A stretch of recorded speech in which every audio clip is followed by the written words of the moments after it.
Yep.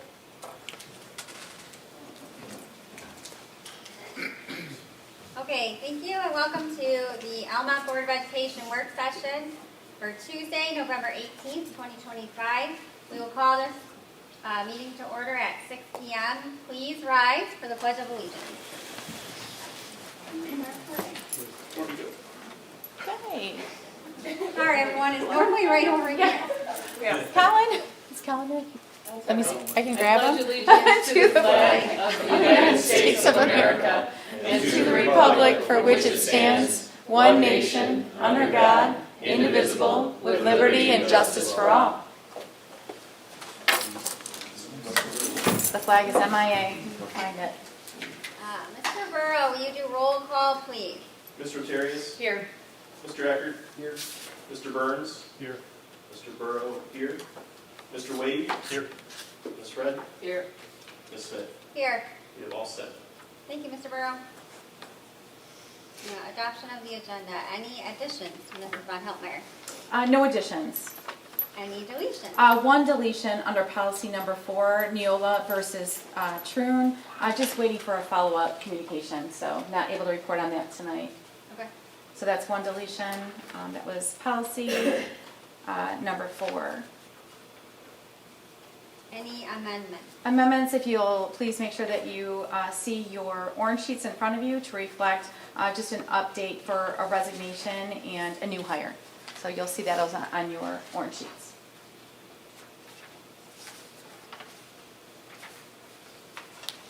Thank you. Communication. Lisa? Yes. Well, first of all, thank you and good evening, everyone. We do have a little bit of an agenda here tonight. Under the communications, you'll hear updates on external and internal communications from the incident back on November 5th. We have our high school interventionist here today, Cindy Howe, to provide an update. We will have an update on 31AA grant funding.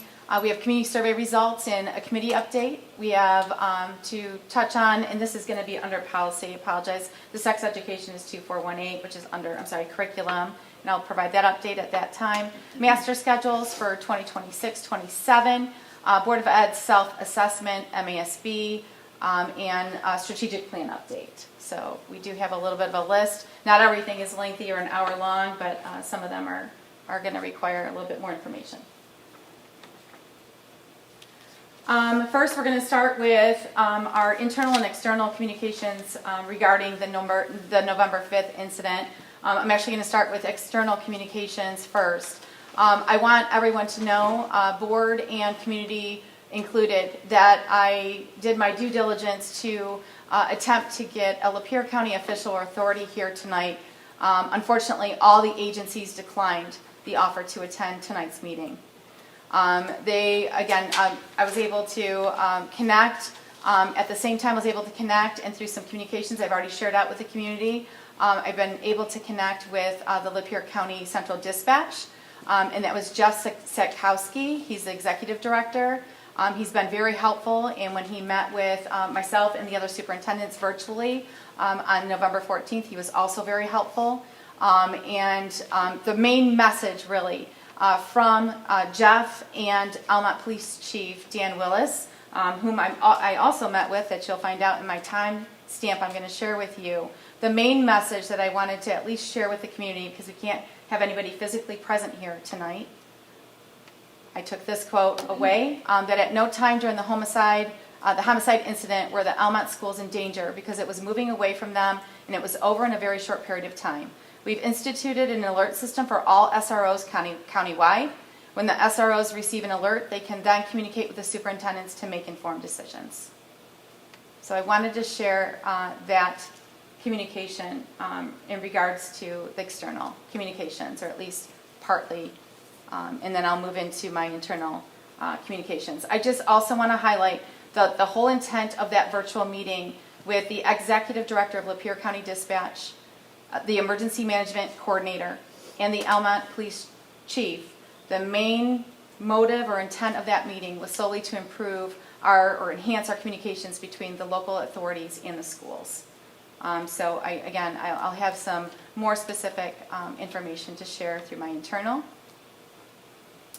I will say, I guess I'll just put it out there right now as far as the actions, again, a takeaway from that November 14th meeting is that all SROs have now been added to the Lapeer County Critical Incident Notification System. This system will allow the SROs to communicate with the district officials, admin to make a well-informed decision for safety protocols. And in addition, there's also conversations about an app called Signal. I spoke with the Lapeer Community Schools Superintendent, Matt Wandry, about some of their protocol, and they utilize an app called Signal. And this is to ensure further communication in the event of an emergency. The best way that I could probably explain that is it's like an Amber Alert that we all get on our phones for a missing child. It would be something similar to that so that it would notify you and it would get your attention. So that's another action, kind of a takeaway, if you will, that we're going to explore for our county. Okay. As far as the internal communications, I want to go through the timestamp that I have to the best of my ability, as I did not document every single communication or attempt at communication that I had during the incident, although I feel like I have a pretty good timestamp of the events of what happened and some of the other actions that were taken. So the timeline, of course, again, to the best of my ability, at 8:20 a.m., the Almont PD responded to the active shooter incident at Trims Unlimited. At 8:46 a.m., Officer Retzler attempted to contact me via my cell phone. I was on a call on my office phone, so my cell phone was not near me, did not hear it. I was on the phone with an AMS secretary regarding planning for an upcoming strategic plan visit on November 19th. At 8:46 a.m., Officer Retzler successfully reached Principal Spear, so Mr. Spear at the high school, to notify him of the incident and to confirm that Almont Community Schools was not in danger, and this information was relayed to me. Shortly after 8:46 a.m., I made follow-up calls to the SRO and Almont PD to gather some verified information. Initially, I had a very difficult time reaching any authority. Following these calls, I contacted Principal Lewis, Principal Bruno. Principal Spear also communicated with them to ensure awareness of the incident. 9:10, I did return a phone call to the board president. At 9:20, the district issued its first message to parents, staff, and students confirming that all ACS students and staff were safe. At 10:07 a.m., I emailed Chief Willis following additional phone discussions. Around this time, I received communication from the Almont PD receptionist regarding publicly shared information, what they posted on their Almont PD page. At 10:50, an internal communication and a letter was sent to the ACS staff. At 10:55, a district-wide message was sent to parents and students. Now, please note that due to a default setting, and I do apologize for the fear and anxiety that caused students, but we were made aware after, obviously, the message was sent. It was on a default setting that these messages were automatically sent to students, and they have been for the entire school year. So it's been an oversight. It wasn't just this incident. These district-wide communications were going to our students unintentionally. During that late morning, early afternoon, I visited each school building to check on everyone. I returned phone calls and emails to parents who reached out with concerns. I did some follow-up conversations with building principals and some front office staff to review the morning's events. Between 1 and 2 o'clock p.m., I contacted or I left messages for all the Board of Education members. 3:57 p.m., Officer Kevin Kowalik texted asking if I had received the information I needed. I responded that I had not yet received all the details. At 4:12, I emailed Chief Willis and Officer Retzler with concerns and next action steps, and I blind copied the board. At 4:13, I texted principals and invited them to my office to debrief and participate in a call with Officer Kowalik. Shortly after 4:13, I spoke with Officer Kowalik, who provided a detailed explanation of police emergency protocols.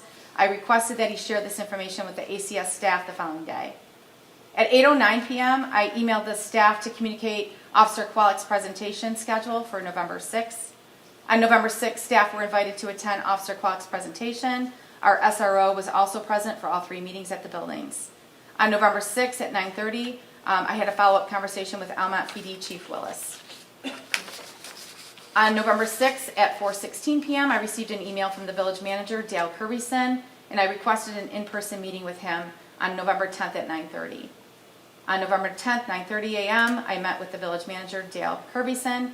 again, to discuss the incident and further, corrective steps, if you will, or I should say, to enhance communication at that point with the local authorities and the schools. On November 10th, a follow-up letter was sent out to our district staff and families. And on November 14th, the Lapeer County Superintendents and I met virtually with the Emergency Management Coordinator, Sarah Whaley, Central Dispatch Executive Director, Jeff Satkowski, and the Almont Chief Chief of Police, Dan Willis, to review emergency protocols and communication systems. On this date, I also debriefed with each building's office members, staff members, and principals to ensure their input was received and considered for improving district communications and procedures moving forward. As far as reflection, this incident has provided me with an opportunity to thoughtfully reflect on our district's communication systems and overall safety protocols. As leaders, it's important that we recognize when enhancements can be made, and we remain committed to strengthening our processes to ensure we are fully prepared for any future emergency. I have had the privilege of working with the Almont PD for more than 2 decades as an administrator, and their support for our schools has never wavered. We are fortunate to have a strong and trusting working relationship with our SRO and our responding officers. Although I will never be able to beat the speed of social media, this incident has reinforced the importance of sending out a clear safety message to everyone as quickly as possible and acquiring additional facts and details afterward. The school district deeply values and relies on the professionalism and guidance of the Almont PD in ensuring the safety of our students and staff. Moving forward, we will continue to reinforce timely communication and refine our emergency procedures, guided by our shared commitment to keeping every student and staff member safe. Additionally, there will be an ACS Safety Committee meeting on December 8th at 6 p.m. in the High School Media Center to gather more thoughts and feedback from community. We also apologize for the recent district-wide communication again that was inadvertently sent to our students. This has now been corrected. Given the presence of newer staff across the district, including our SRO, principals, and administrative assistants, this serves as an important opportunity for the superintendent, that'll be me, and Officer Retzler to review the Emergency Operations Plan, EOP, and Crisis Plan. These emergency documents and protocols will be combined into one comprehensive document, and the necessary training will be provided to all staff involved with the protocol to ensure the safety and well-being of our entire school community. We do appreciate everyone's understanding as we continue to learn and grow from these experiences.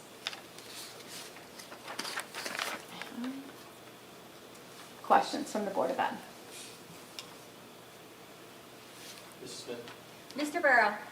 I just want to say that I did feel that this, based off community feedback and having just come on the board during a sinking fund last year, I got more community information, calls, emails, texts on this occurrence than I did for the whole sinking fund. And so I did feel that a special meeting should have been warranted. I understand there's a lot of parents out there that, hey, everything's okay, everything's good, and that's great, but there's also a large sector of parents that were very displeased with how stuff went. And I talked with parents, students, staff, community members in regards to all this. Ms. Vaughn's presentation covered most if not all of everything. Just understanding the community speed. I get social media, we're never going to catch up to that, and I respect that, but recognizing that there's a lot of parents out there that were calling the school, and our secretaries did not yet know what was occurring when they were talking to them, even though the principals may have known, so just reviewing that procedure. And then respecting staff-wide communication. There were a lot of staff members that didn't know anything had occurred, and they were getting messages from spouses or other community members about, hey, what's going on? Not to mention a lot of parents have direct contact with staff members, including the teachers, and information come in that way. So the sooner we can get that information out, the better. And then, but you brought up the email. It was only occurring for this year, calendar year, the email to all the students that went out. As far as I know, it was district-wide community. It was Okay. on a default setting for this. That's all I know is that it's been since the beginning of this year. Okay, and just like the respecting that, like an instance like this is the only reason that we caught that, it is disappointing as well. And then on top of all of that, though, I just want to thank the Almont PD. They did a great job. They did amazing, and we thank them. And we have the whole community has their support. we have their support, and it's great. ACS made the right decision in not locking down. I know there was a ton of parents out there that were saying, like, hey, we should have locked down. We made the right decision. The incident was already over. There was nothing going on. Everything was safe, and we trust the PD with that. So I just wanted to say that out loud. And then, of course, in closing, the Welch family, my heart goes out to them. I feel terrible for what happened. I heard there's an unborn baby involved and whatnot. So, just grieving with that family in that incident. So, thank you. Thank you, Mr. Brown. Russ kind of said it. What did you say? Mrs. Smith. Ms. Brad. A couple of things. I know that the officers were saying that at no point in time was Almont ever in any danger. And personally, I guess I disagree with that, because the second there's an active shooter within a 2-mile radius of the school, that puts our kids in jeopardy, because we don't know what direction they're going in, and things were all over the place. So shoring up that communication with the Almont Police Department is obviously critical. I think that you're going to have a game plan for if the SRO is out of the building that day. There's got to be a backup plan for that. And then in regard to the having students receive things, having previously been a counselor here, every time there's a rollover every year from the June to July, you really have to check the defaults, because very oftentimes it's the ISD that does the rollovers. They roll over things incorrectly, and you have to check defaults on that. I had to do that in the counseling office several times, even though we reminded them before I left for the year. So I know that we've got new people on board. They're going to have to make sure that they're doing some double checking of that. And thank you for saying that. I know that our recommended assistant is not here tonight. She's not feeling well, but I will assure you, I think she's going to take like 5 extra, minutes just to double check those default settings, because she actually was in the throes of that and understands the magnitude. So she is very aware of this default setting. But thank you for mentioning the year to year. I think that's something that we're going to have to make sure we schedule and check. Mm-hmm. So thank you. Anybody else? Okay, I'll go. Do you have an expectation of when the EOP and crisis plan will be completed? So I spoke with Officer Retzler, and also I also mentioned the Lapeer County Emergency Management Coordinator, Sarah Whaley, which I had worked with her in the past for more so for like severe weather.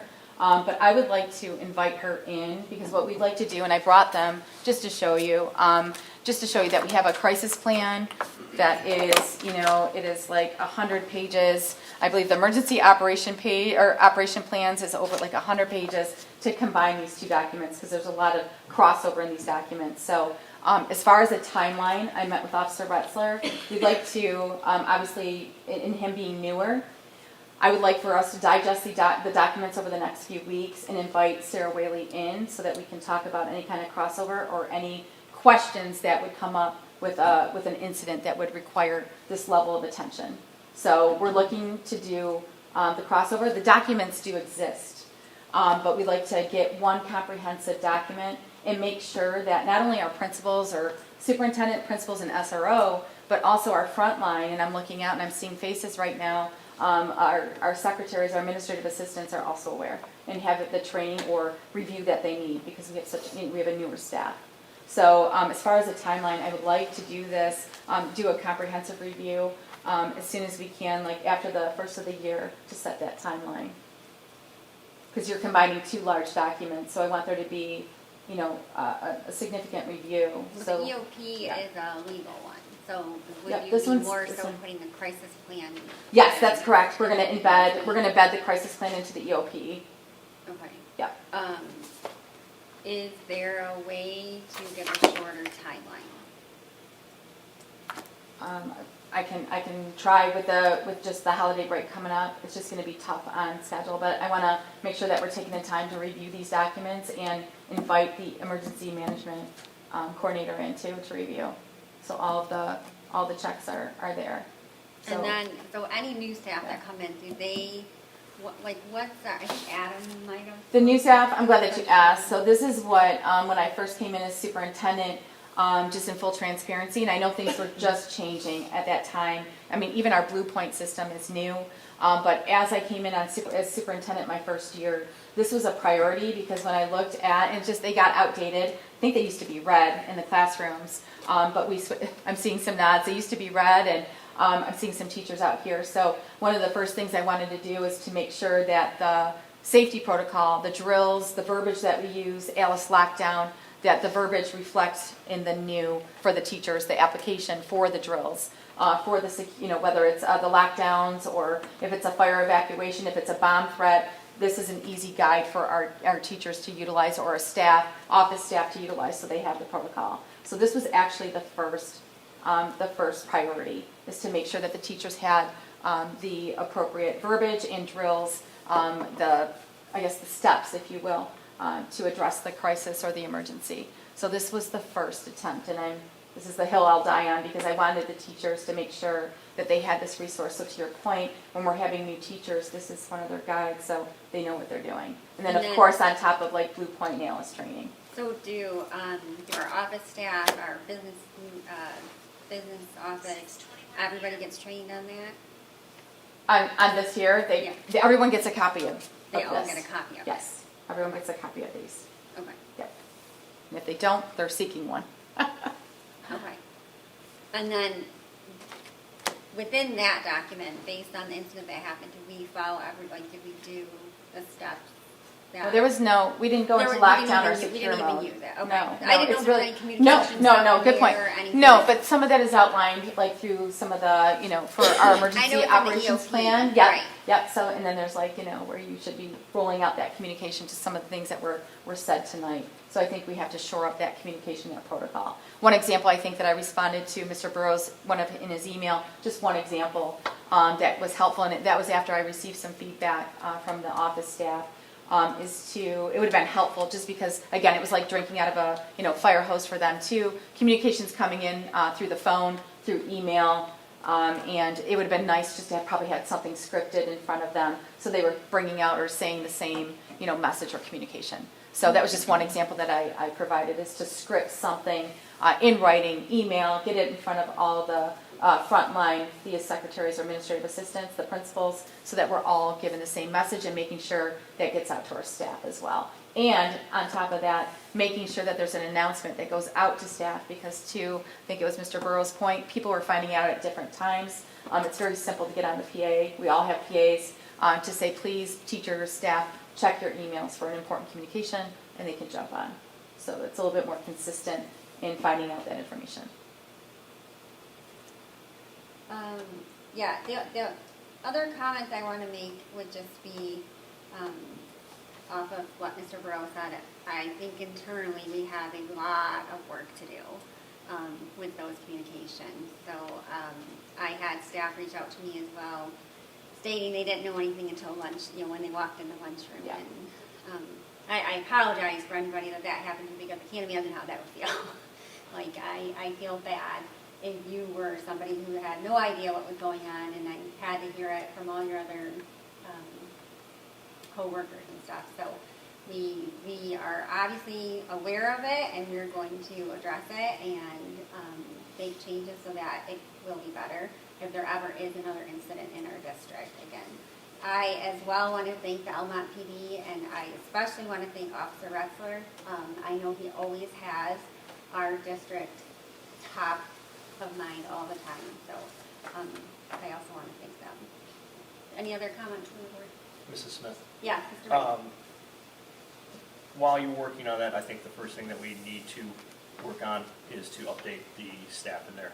Yes, That shouldn't it's already- take any time. Yeah. To do that, so that we have the communication and the flow chart. What we're going to try to do as much as possible, although in the crisis plan, I know that it outlines like our direct cell phone numbers, for example. But if we can, we're going to start utilizing titles as much as we can, so that you're getting away from, the person's name. So Almont PD, we don't have to have like an outdated, like Officer Manning, for example. It could be SRO or Almont PD and then the general number.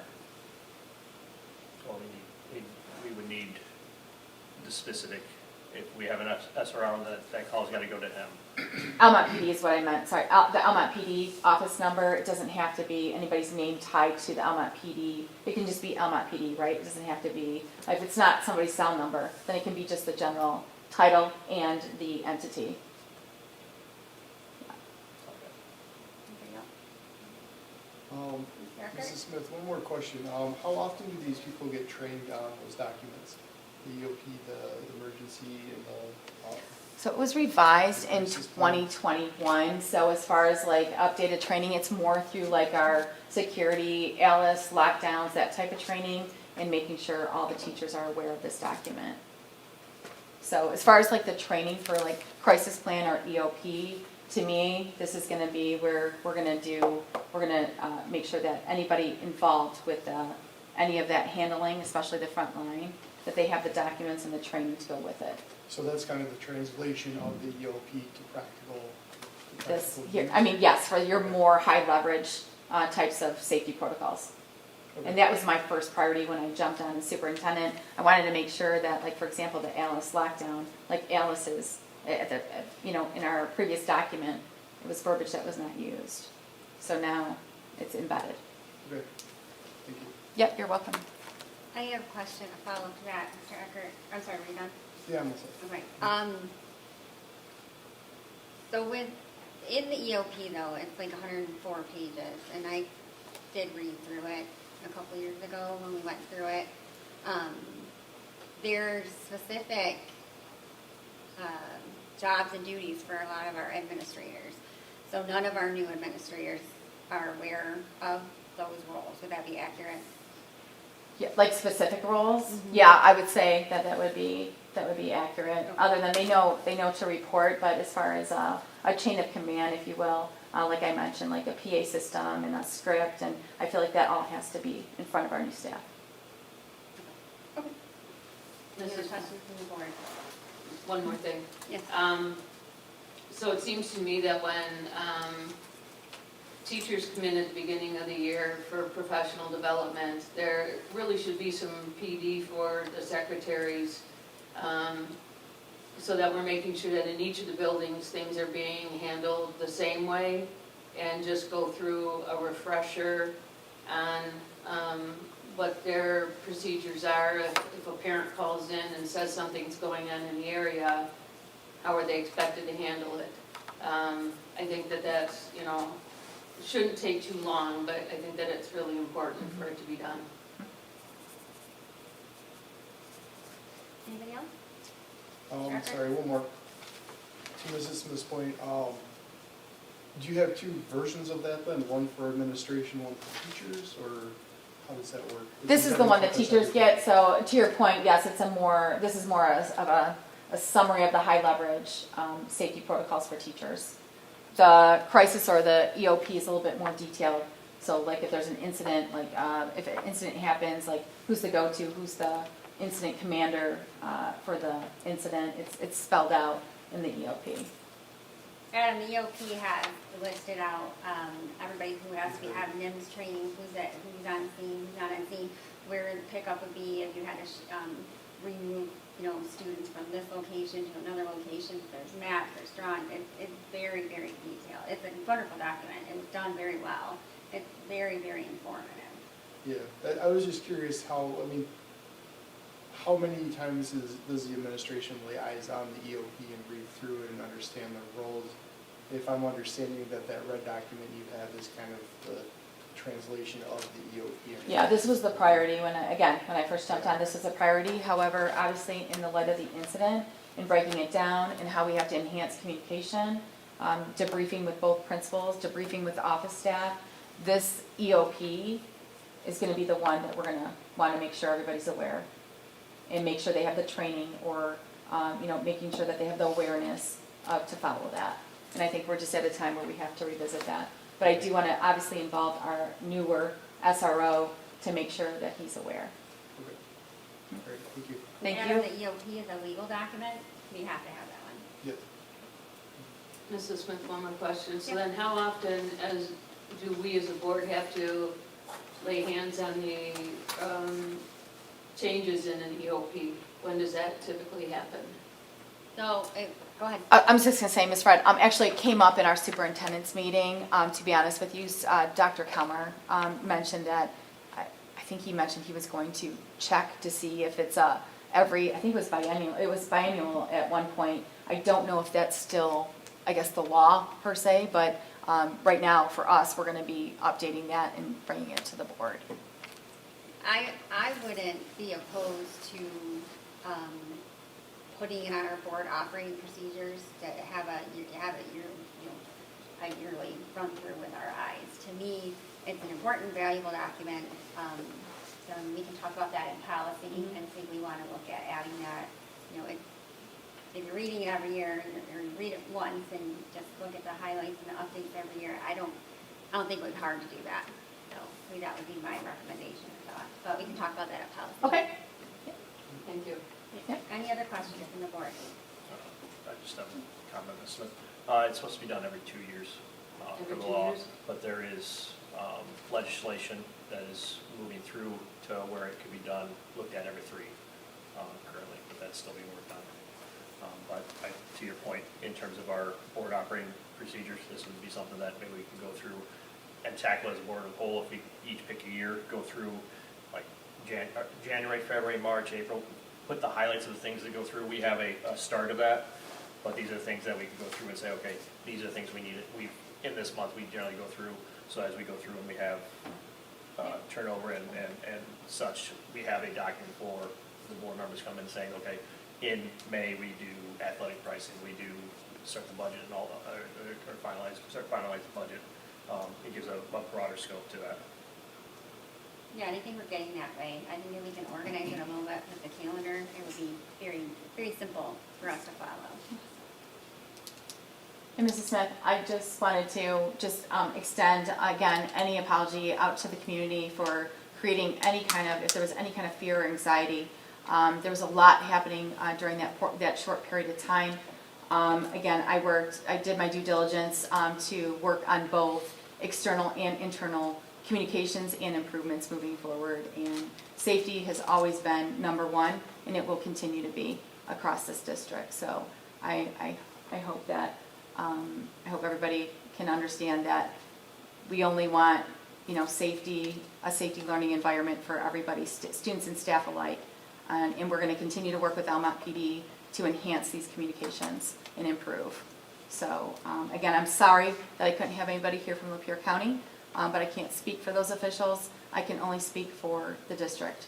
So, and I can promise you that I am on these communications. Thank you.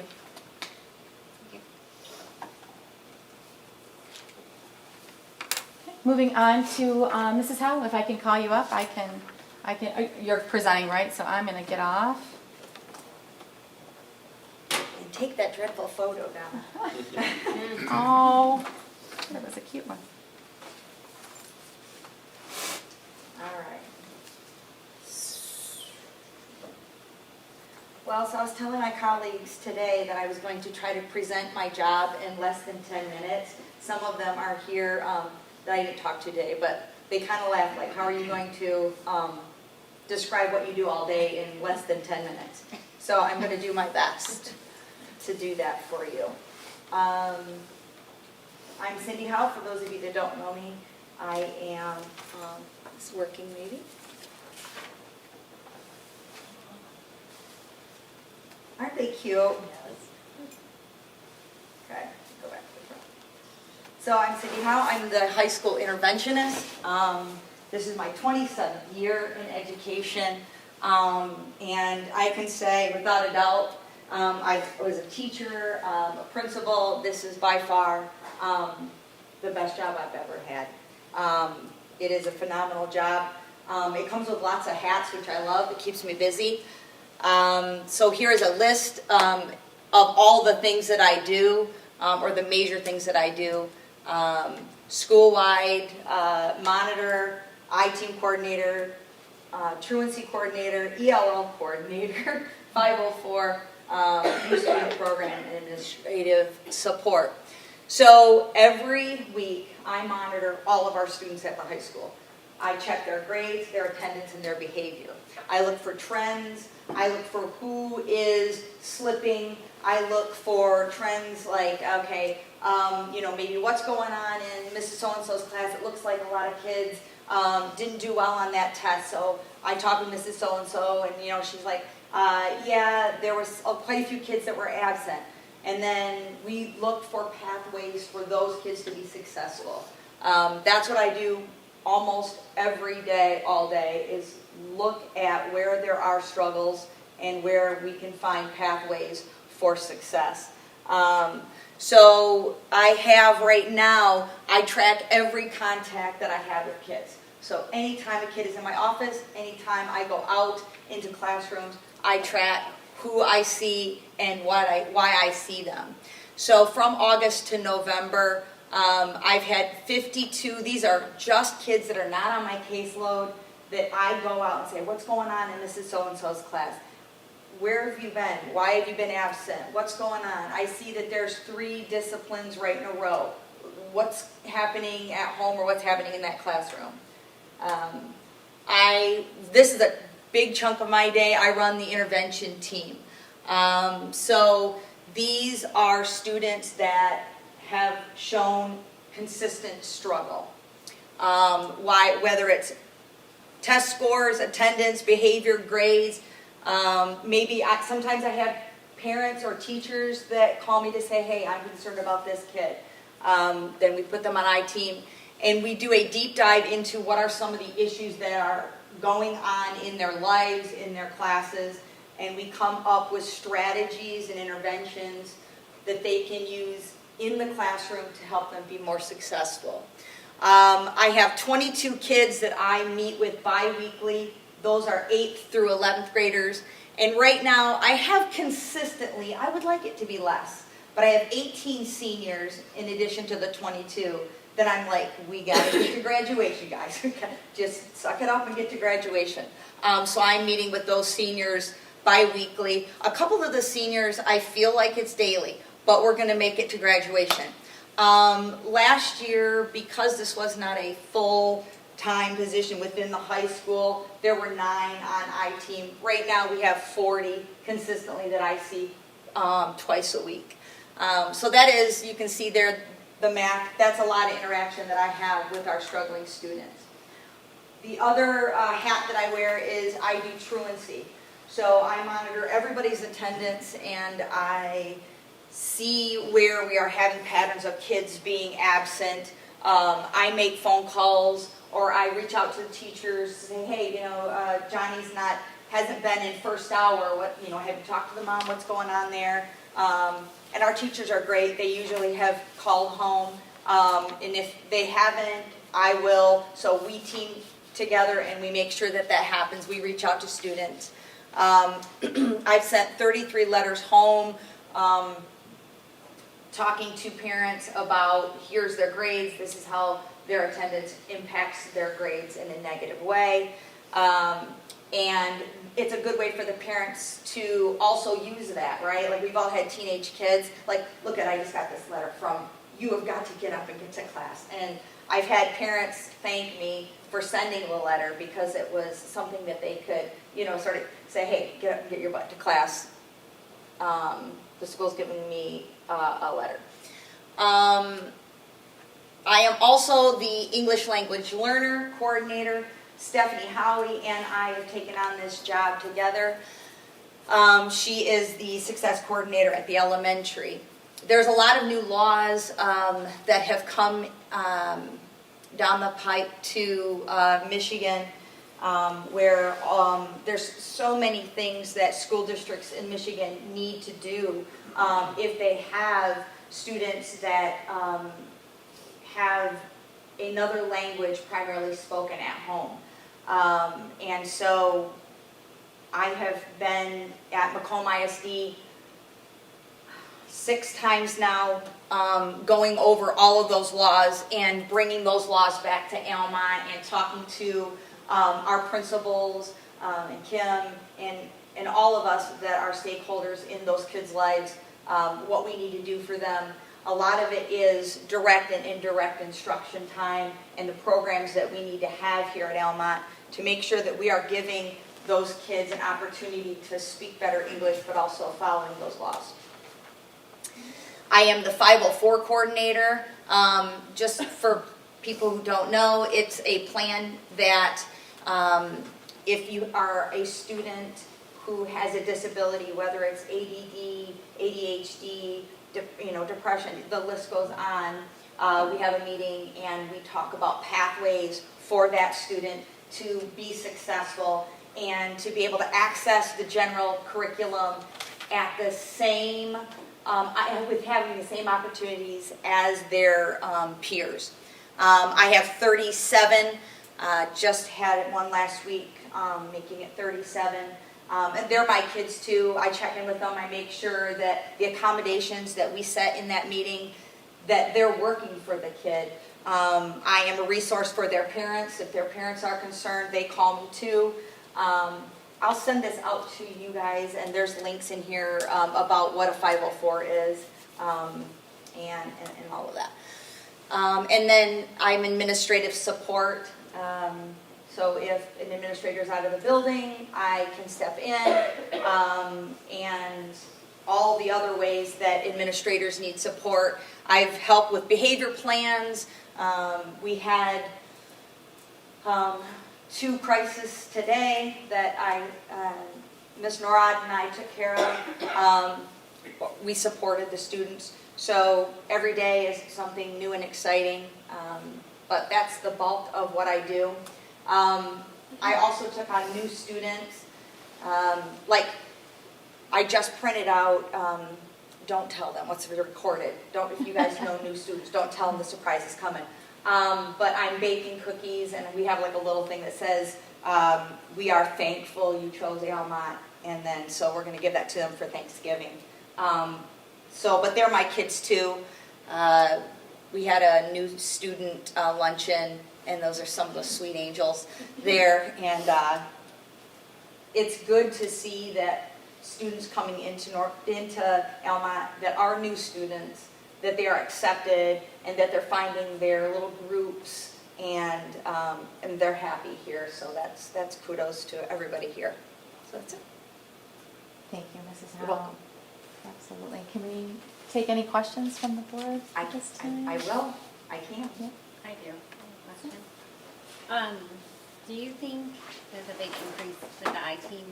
Do you think that's just because we didn't have the support in the building last year and there was that need, but we just weren't able to meet that? Or are you seeing something different from like what you know of last year to this year? Well, I wasn't here, but I would say there was probably a need. Yeah. I mean, as it is right now, like I have 22 that are on my caseload, but of the 8 through 11, but there is probably another 20 that I'm monitoring and that the teachers are monitoring, and that they're like, okay, if this kid can't turn it around here, or by end of quarter 1 or end of quarter 2, I definitely think there is a need, or there was a need. Yeah. So when they turn it around, Yeah. does that support kind of go lessen, or do you continue to still check in with them for the rest of the year? How does that work? So if they are doing well, I step away. I'm always monitoring because I monitor all the kids anyway. So I will say, like just the other day, a kid's like, you didn't see me. I'm like, because you have A's and B's now. And he's like, oh, well, I just didn't know if you still need to see me. I'm like, I mean, I can, but you're doing great, so I still monitor them, but I'm not in their business like they like to say. I'm not saying, I thought we talked about, whatever, econ. I thought you were going to turn those papers in. I thought you were going to get that work done.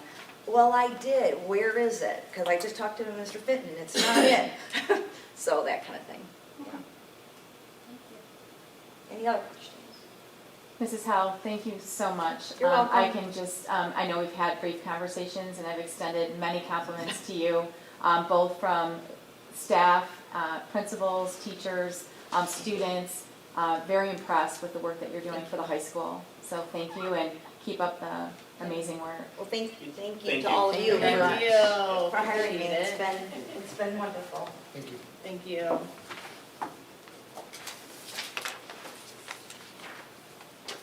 Okay, moving on to our 31 AA grant update.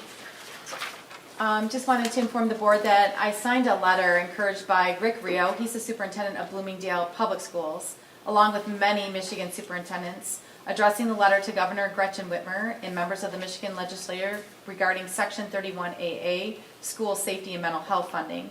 The letter highlights concerns about the current opt-in requirements for the districts to receive these funds, which include subjecting schools to comprehensive investigations after mass casualty events and waiving attorney-client privileges.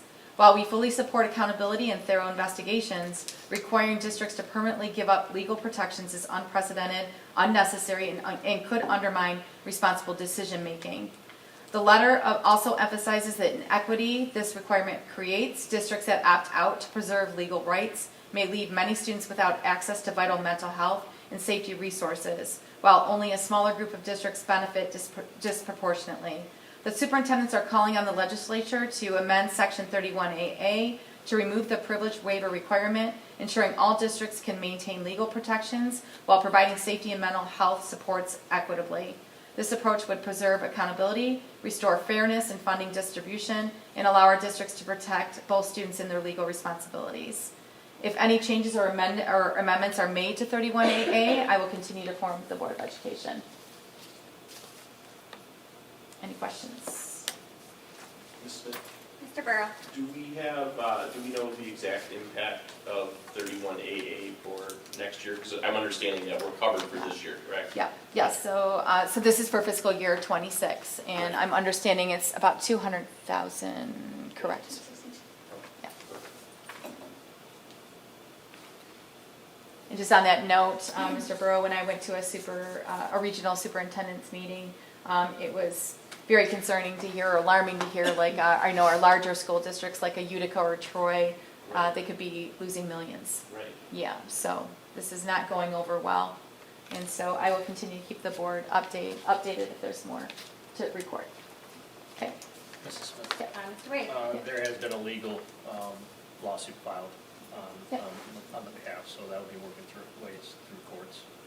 And I also share they keep moving the opt-in date, so it was November 30th. I got a notification today. They extended it to December 4th, I want to say. So kind of the can keeps getting kicked down the road here a little bit because more is coming forward. But I'll continue to keep you informed.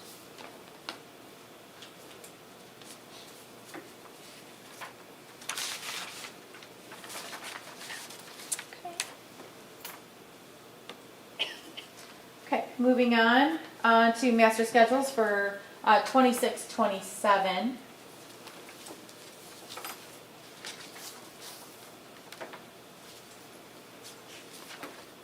I wanted to share that I know that Principal Spear had a staff meeting on November 13th, and I think that's where it's generated some interest here, maybe some interest here in the room if I'm guessing right. But there was some concerns about class sizes from staff, parents, and students, with the directive from me to look at a draft schedule with 25 students per class for the 26-27 school year. I continue to work with our Administrator of Finance, Kathy Merrifield, to make data-informed decisions. I'm looking to, along with the board as well, to make fiscally responsible decisions, and but at the same time making sure that we're offering solid programming for all of our students, because we definitely want to attract our Almont families and keep our students here. So I just have a statement that I wanted to make in response to some of the things that I was hearing, and also some things, again, that I was hearing from social media. I don't follow the social media, but I do get reports when something is stirring up. I do have some, I guess, Facebook spies, shall we say. So I was hearing some of this, and I wanted to get out in front of it. So in response to concerns regarding class sizes, I've issued a directive on my administrators, my counseling team at the high school, to place up to 25 students in each secondary class for the 26-27 school year.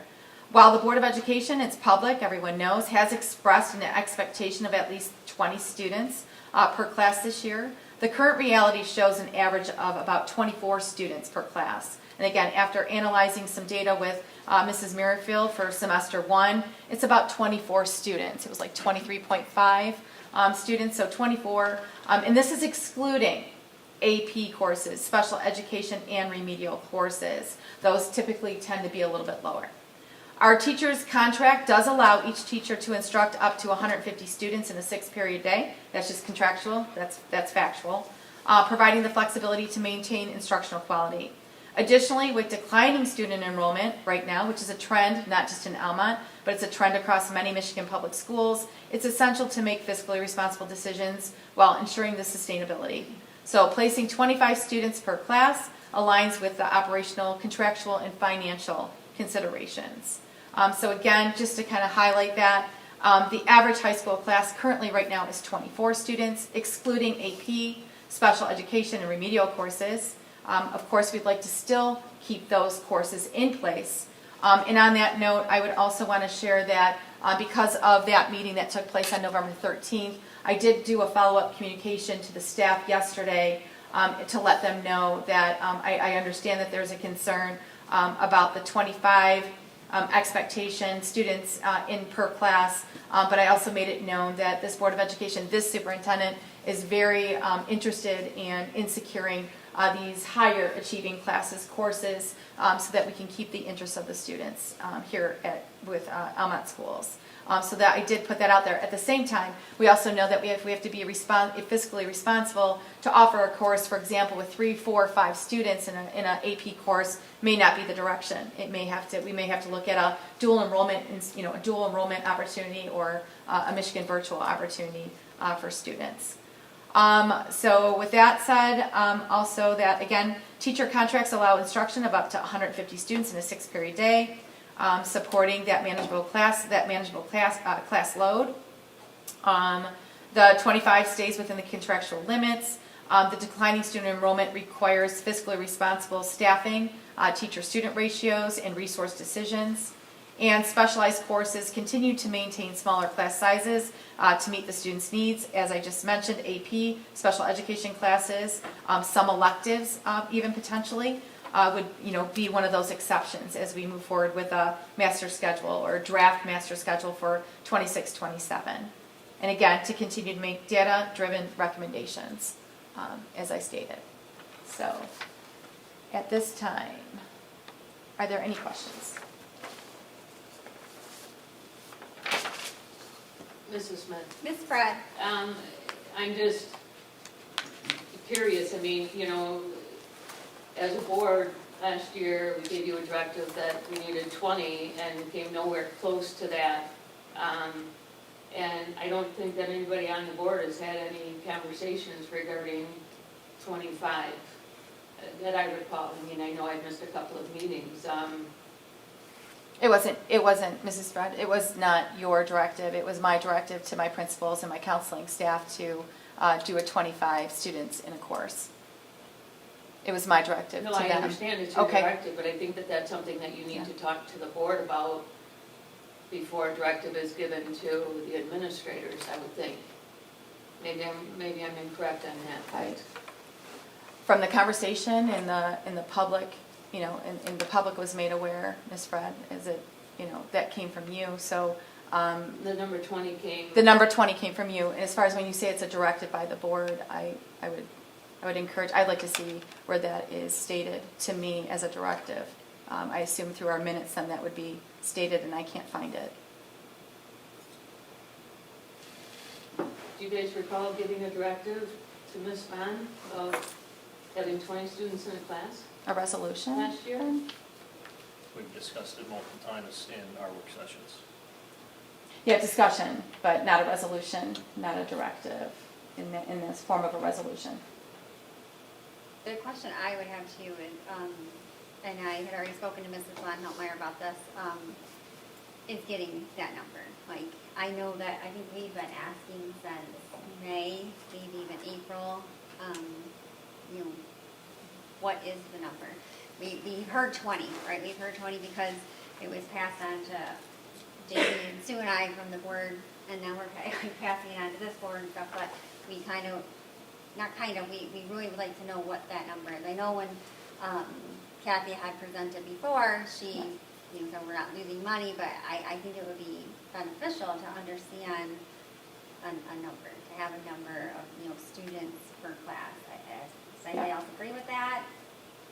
Mrs. Smith, can I just invite Kathy to the conversation, because I did give her the heads up that this might come up tonight. So just our working document that we're working on right now. Kathy, can I turn it over to you for our discussion about that, because I know it's a working document, because what I do understand, there's no like perfect formula to, you know, to come up with at this point to say X amount of students would cover that cost of the class, other than what you're breaking down, which are teacher salaries, for example. So can I turn that over to you, Kathy, for a minute? Do you want me to cast, I have? Sure. You can. You wanna put it up on the screen just so that you can show if the board feels like they need to see that. I think it's the same document though that was shared last. Was it last month? It's the master schedule with all the numbers of students and average class sizes. Okay. Yeah. You can put it up on the screen. That's fine. They can, just so that they can have a reference to it, and we can always follow up if needed. Mrs. Smith, while they're working on that, when would the board need to have a resolution given so that we have the accurate class sizes as we ask? Like, whatever we decide is correct. When do you need to have that by? If you're really looking as a solid directive for 20, if that's what, you know, what it's going to Whatever the be, number 20, is, 25, yeah. 24, whatever it's going to be. Right. I would want that number probably January. January? Yeah, only because we're going to be going into scheduling season here in February. Yes, so that'd be nice to establish. Mrs. Smith, and it seems to me that in the conversations that we had in the past, and both Mr. Spear and Mrs. Norrod were here, and they had they only had 4 classes at that point in time that were under the 20, which our board, not by a motion, but we agreed we would go with the 20, or we would go with the less than the 20 in those, and I think it was mostly the AP courses. And then we said we wanted 20 in the other courses. So while it may not have been voted on, it was pretty much a directive that was given to you, that that's the way we as a board wanted it. And then when we met as a finance committee, we also communicated how important that number was to keep our finances up. And that was in the committee of 3 that we were in. So I mean, you may not have taken that as a directive. I think that from the majority of us, we wanted a balanced budget. Oh, sure. And it was pretty fairly given what our bottom line number was. That's how I understood it, Ms. Okay, thank you. And that we did agree with the AP classes that had less because we want to continue to offer those classes. Correct. We're proud of our students and we want to offer everything that we can. No, with due respect, just for the clarification purposes and moving forward, I would welcome the resolution. So if that's going to be a board policy for 20 in a class or 24, whatever that number is going to be, I would appreciate that clarification. That would help me moving with my team. But I did, as you know, I attempted, we were all in the same meeting, I attempted to meet that threshold. It just, the numbers changed from the scheduling to the beginning of the year with what was shared with, from Ms. Norrod. I think we need to sign off first. Oh, I'm sorry. Sorry, I got caught up. Mrs. Smith, while you're working on that,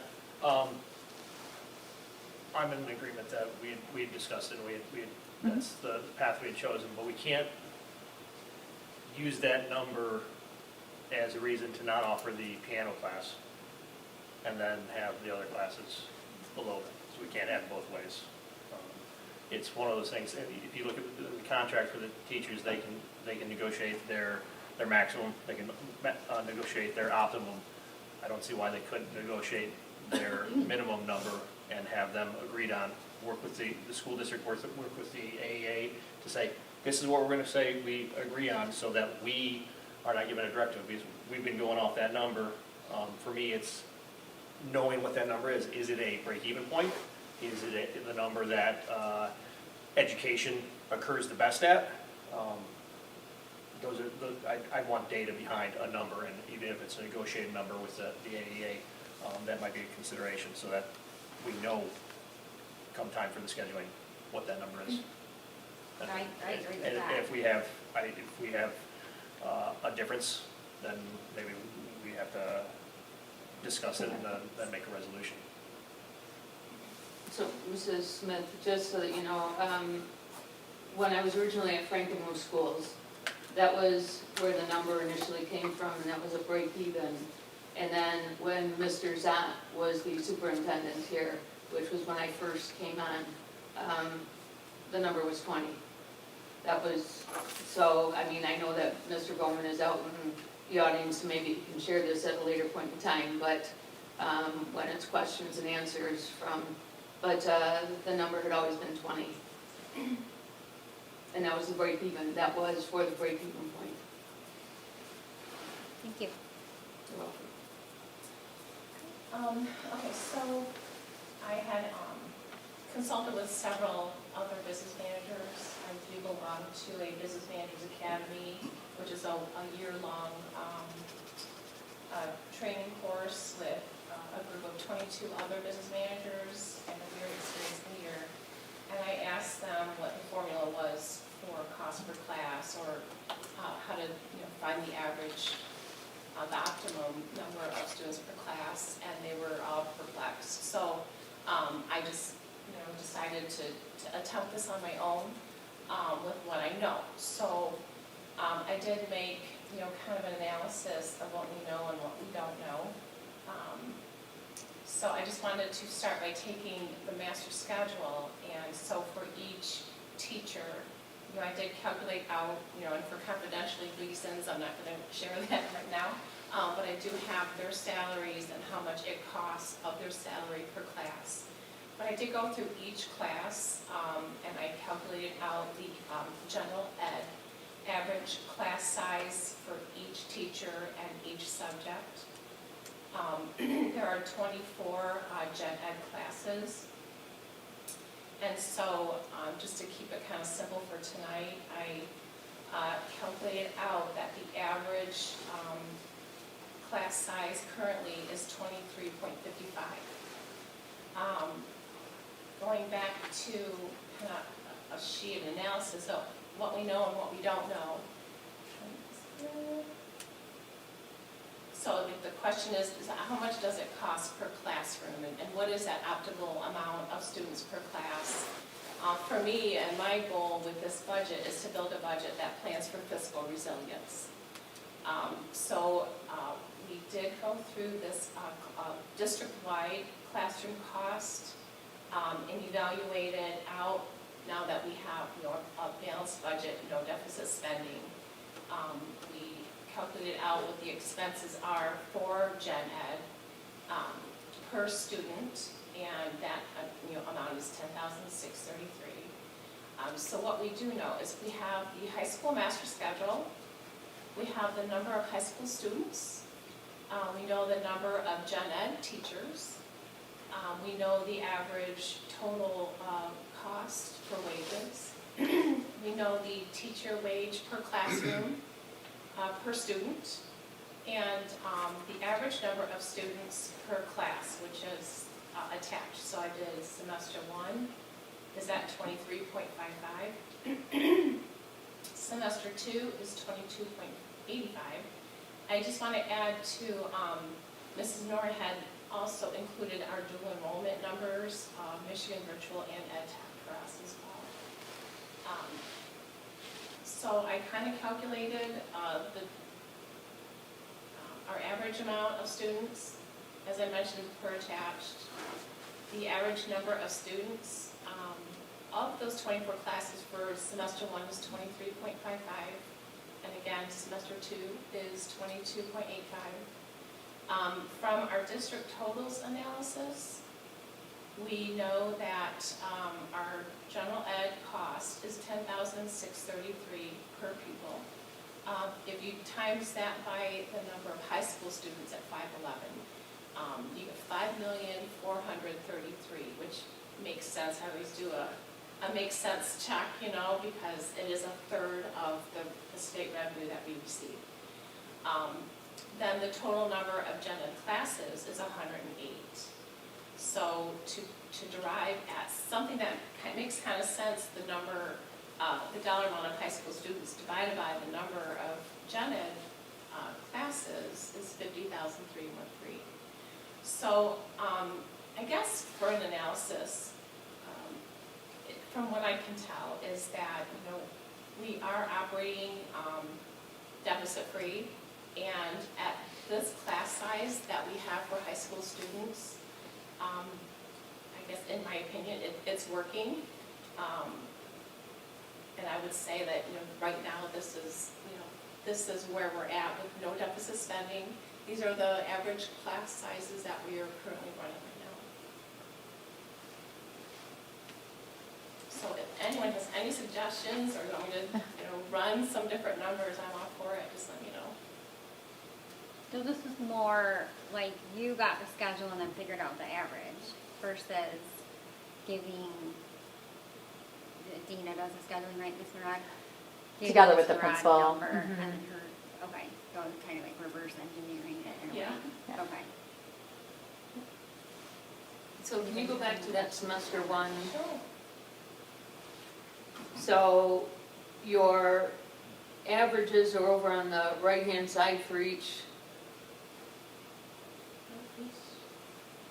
So for example, art has one class, so that's, you know, an average of one.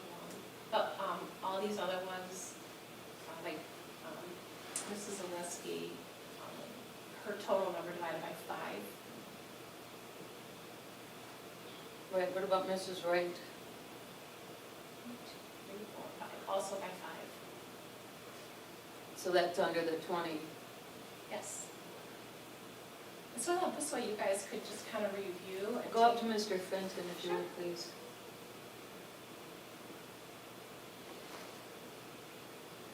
So when you look at those class numbers, and how many is he allowed to have on his caseload, Mrs.?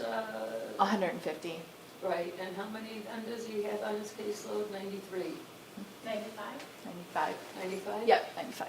Ms. Fry, I Oh, that just was want to be 40. very careful that, Yep. you know, our director will be to Mrs. Vaughn, Okay, and so we. that's who I was talking to. I know, I just Oh, like, okay. it's going like, to analyze each area, like, really our director is to her, and then she has to figure out. How to handle it. Okay, Yeah. thank you, I appreciate that. Any That's other it. questions? But if you were gonna, if I could just continue your thought, maybe Ms. Fred on that, if you're looking at that number again, where it's at and what our teachers under the contract, current contract can teach up to 150 students in a 6-period day. My ask of 25, I think fits within the averages that we're seeing. Maybe 1 to 2 students higher of putting the master schedule together at 25. I wanted to make sure I was having a rational, you know, directive there to the administration, and I feel 25 is. That would be my recommendation at this time. However, there are specialized classes that I wanted to highlight that I feel that from the conversations I've had with the board, you're also very interested in keeping those classes and courses going for our students. So some of our AP courses, our special education courses, of course, and our remedial classes for some of our at-risk students as well. There's a contrast to the second semester in that particular classroom is higher than semester 1. So I just want to highlight that. Yep. Yep. Thank you, Mrs. Muirfield. Thank you very much for having that ready to go. Mrs. Smith, can I ask a question? Yeah, Mr. Us directing like a minimum number of students per class, isn't that kind of outside our purview as the board? Because that comes down to a business decision, right? Like if they're, you know, they do their analysis, they're happy with 12 kids per class, it makes financial sense. We could potentially sink the ship if we have the incorrect number. You know, I mean, It just seems like it's outside of our realm of responsibility to give a business directive like that. As long as I've been on the board, we have discussed the number with the superintendent. So I can do some further research and reach out to legal on that. Okay. I was just curious. Yep, Thank that's a you. great question. Well, and Mrs. Smith, I mean, I think that, you know, we're the ones that approve the numbers that are in the 88 contract for OP, and as a board, we try very, very hard to keep our youth at the lowest number, because we know, you know, that there is information that the studies that show, you know, they need to have lower class sizes there. And the class sizes then get a little larger in the middle school, and they get the largest as you come to the high school. So that is a part of what our direction is, as we approve ADA contracts and any changes to the ADA contracts. So that is a part of what we do. Okay, yeah, I was just confused. It seemed like we were directing, I don't know, we were reaching too deep to. Going into the weeds, like you say, Yeah. yes, I understand now. Any other questions? Okay, I'm going to move on to our community survey results and committee update. I wanted to go over our community results, our community results that from the survey that was sent out in our fall time here to give our community an opportunity to weigh in. We were really looking to get some feedback whether our community was going to potentially or will potentially get behind a sinking fund or a bond in the near future in 2026. So looking at these results quickly, and you should have them in front of you. And I know that's probably small for our audience here. Let me see if I can blow it up just a little bit here. That'll work. No, it's not. Is that maybe a little bit bigger so you can kind of see? But I'll read through these, and board, you have that in front of you. So this is, did you support, this just said November 2024 sinking fund proposal. That's when it was proposed. We had 44%, I'm sorry, let me start by saying 740 members or community members took the survey for this community survey. There were 44% of responses of yes. The no was 46%. I didn't vote, 6%, or prefer not to answer at 3.7, almost 4% there. We wanted to get an idea of the age range, people taking the survey, but also wanting to be respectful of when you're asking people their age. So yes, there was an option of prefer not to answer, and people did utilize that option. But you have the breakdown here. So from 18 to 25 was about 2%, 26 to 35, I'm just going to round 8%, 36 to 45 years of age, 21%, 46 to 55, 18%, 56 to 65 years, 16%, 66 years or older, 11%, and prefer not to answer, 23%. And I know that's a little bit of a chunk there to get an idea of who was taking the survey. I also want to point out, as I'm going through these results, that this community survey was put together alongside community members. And to be fully transparent, these were community members who may have supported all of the bonds all along, or the sinking fund, and it also included people who did not support the bond or the sinking fund. So I tried to do a combination so we could get out a survey that would help us acquire a pulse for future planning. For question 3, as promised to the Almont taxpayers, the sinking fund has been depleted. If the district proposed a new funding initiative, which option would you most likely support in November 2026? We had, for a smaller bond with a reduced project scope, at about 17%. A larger bond that addresses all identified needs at 32%. A sinking fund, instead of funding all projects at once, was about 18%. And none of the above was at 33%.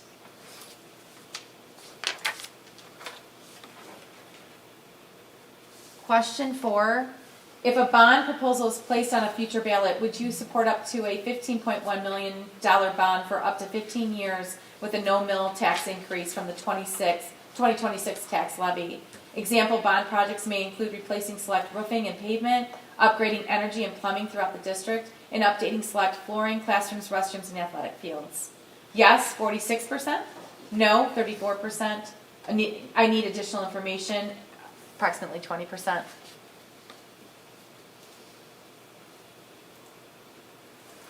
Question 5, if a sinking fund proposal is placed on a future ballot, what level of support would you consider? Please note, mills represent the tax rate, with 1 mill equaling $1 in tax for every $1,000 of taxable value.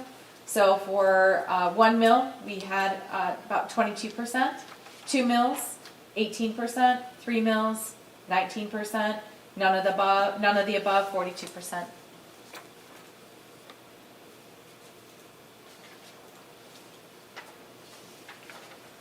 Question 6, what do you believe are the most critical facility needs for Almont Community Schools? And check all that apply. And we have that broken down. So for safety and security upgrades, 56%. Essential infrastructure repairs like HVAC, roofing, plumbing, 46%. Classroom and building renovations, 31%. Technology improvements, 23%. Athletic facilities, 11%. All of the above, 29%. How much information would you need before supporting a future bond or sinking fund? And we have a lot more details, especially on priority projects, 34%. Some additional information about tax impact and funding use, 16%. I feel informed, but I need reassurances on spending oversight, 15%. And I have enough information to make a decision, 35%. Question 8, would you be willing to attend an informational session about a revised funding proposal? Yes, in person, 28%. Yes, virtually, 23%. No, but I would review the materials provided, 29%. No, I'm not interested, 20%. Question 9, how would you prefer to receive updates about school facility needs and funding proposals? Emails, newsletters, and flyers, about 25%. Community forums and town hall meetings, about 2%. Social media updates, 7%. District website, 7%. Frequent newspaper articles, 4%. Or all of the above, 56%. Do you have a personal connection to Almont Community Schools? Check all that apply. Currently, I have children attending, 38%. Currently, I have grandchildren or other relatives attending, 11%. Currently, I work or volunteer in the schools, 30%. I do not have a direct connection, but I support the schools, 19%.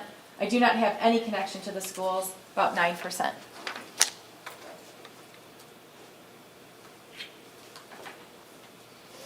If a bond or sinking fund proposal does not pass, what concerns do you have about the future of Almont Community Schools? Increased maintenance issues and costly repairs, about 29%. Declining property values due to aging facilities, 1%. Negative impact on student learning and safety, 10%. All of the above, 46%. I do not have concerns, 13%.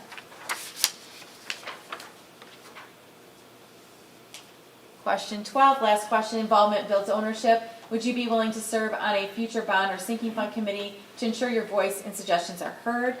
Yes was at 9%, no 56%, maybe 35%.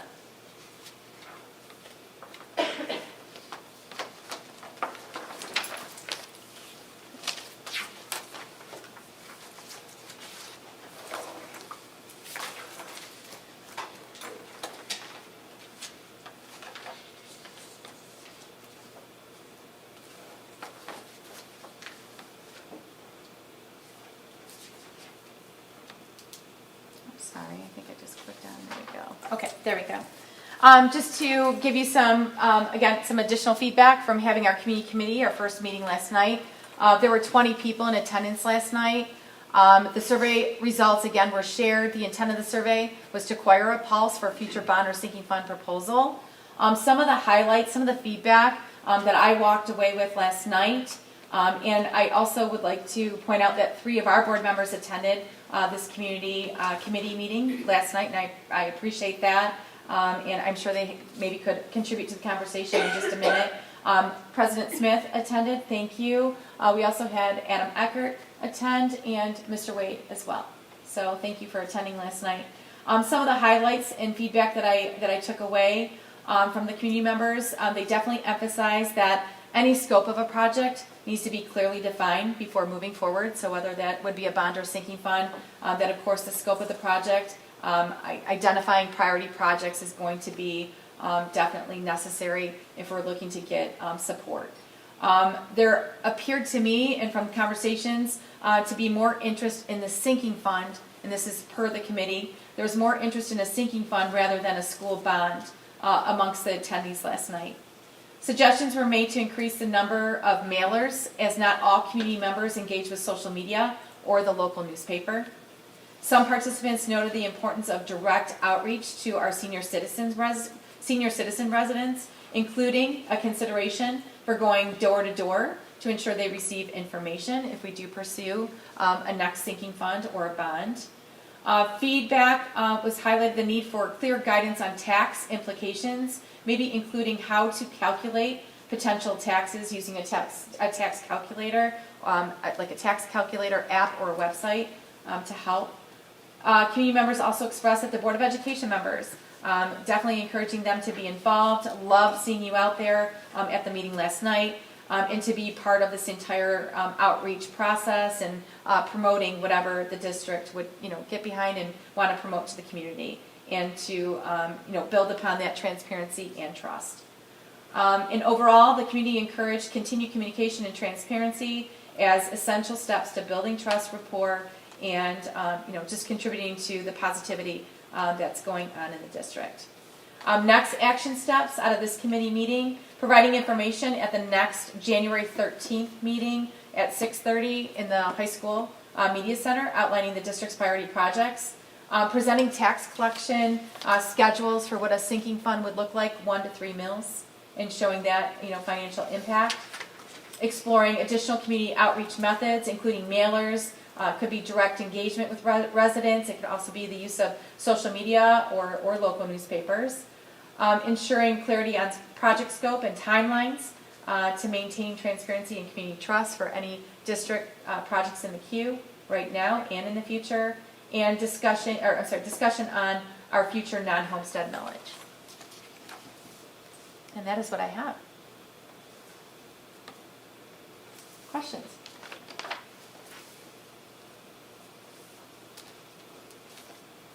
Mrs. Smith. Mr. Wade? We had the page there that had the age breakdown as best we had. And then I thought about it in the room last night, and I realized that we have a glaring hole in our committee. Our committees are supposed to be a good cross-section of the community. I don't believe we had anybody 18 to 25. That might be something that we go through and look at and incorporate, so we have an idea of those are students or former students, 18 plus former students, that would have an idea to go through and explain what they feel needs to be taken care of, what the drawbacks of what we currently have, and get that information to those maybe that aren't in the schools every day. That's a really good observation, Abby. Yeah, I would agree with you, but you're right. That was definitely an age group that really wasn't represented last night. So it's a good observation. Thank you, Mr. Wade. Anybody else? Mrs. Smith or Mr. Eckert? Anything you'd want to contribute? I think there was a lot of discussion around trust. I think a lot of people were upset that, and we had that conversation, they were upset that the previous sinking fund was hanging around for about 10 years.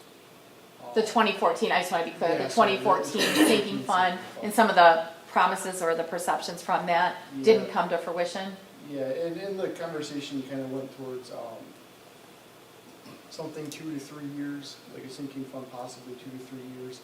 And it's on our responsibility to spend it appropriate. That was kind of everyone's the feedback that I have received. Thank you for sharing. I would agree with Director. A lot of just a smaller scope, show fiscal responsibility and transparency. Seems like that would build more trust and then come back and do another one and keep growing that way. And what I was hearing too. Yeah, like priority projects. For now. Well, again, thank you if anybody's out there in the audience, and I know there's a few of you out there that participated last night, but thank you, and we do look forward to the January 13th meeting, or if anybody's out there in the community and you want to be, participating in something like this, please reach out to me. And again, if you're in the ages range of 18 to 25 and you're listening right now, please reach out to me as well. We'd love to see some representation. Okay, moving on to the Board of Education self-assessment. This is a recommended tool, a self-assessment tool recommended by our Michigan Association of School Boards, and just want to do a shout out for the Board of Education here that they're adhering to that, doing the self-assessment and adhering to their board operating procedures. Some of the areas of reflection included leadership, board responsibilities, board effectiveness, and data-driven decision-making, and they were able to rate themselves as a board as to where they're at. And at this time, I would welcome, it is your self-assessment, so if there's any feedback, comments, or suggestions after you reviewed your assessment, I would welcome that conversation or discussion. Any comments, questions?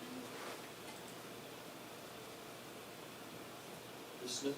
Mr. Burrow? I would just like to reiterate that the data-driven decision-making is something that Almont needs with the fiscal responsibility that we need. So I really like that we honed in on that specific topic as an area to continue to improve upon. Anybody else? Mrs. Smith. One of the things that I thought was excellent was where we were looking at our leadership, which we were talking about you specifically, and as our board reflected on it, we felt you were doing an outstanding job, so I wanted to thank you for that. Thank you. Anybody else? Mrs. Smith?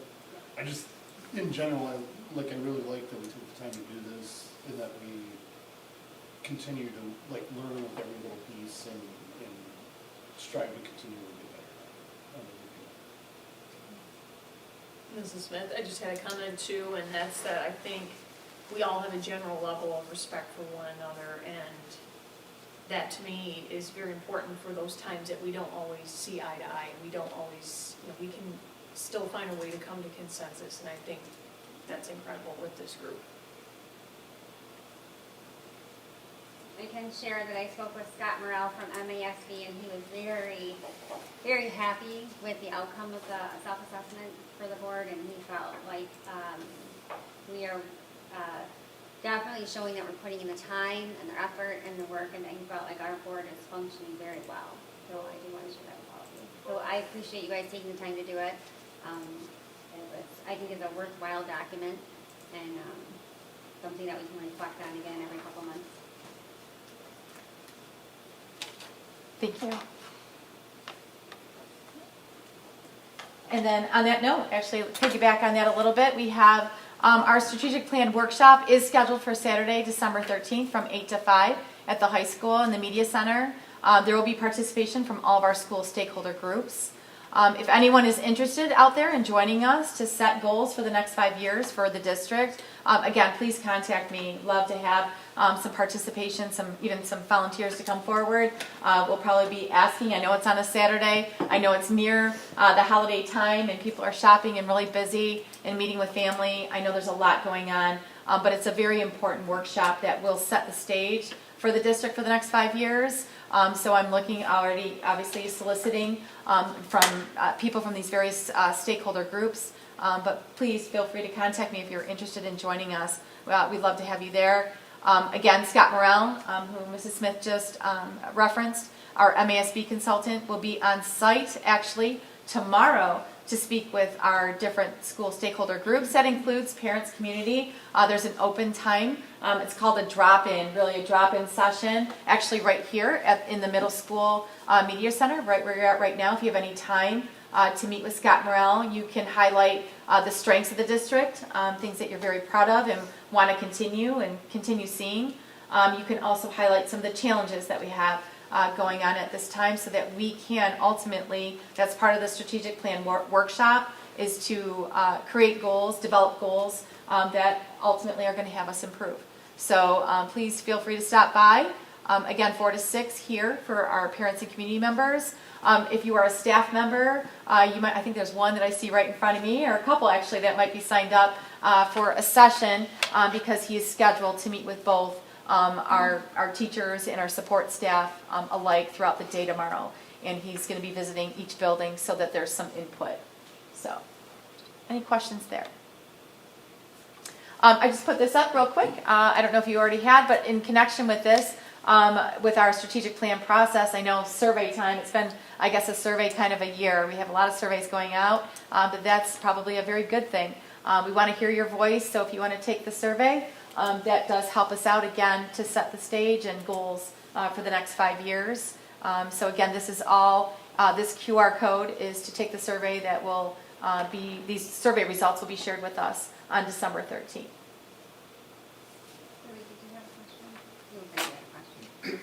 Questions?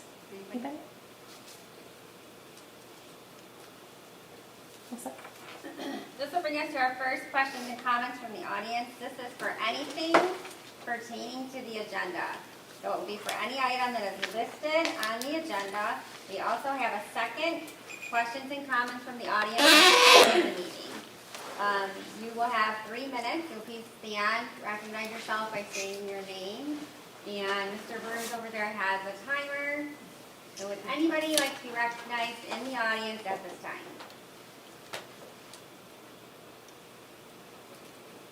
Daryl Spacer.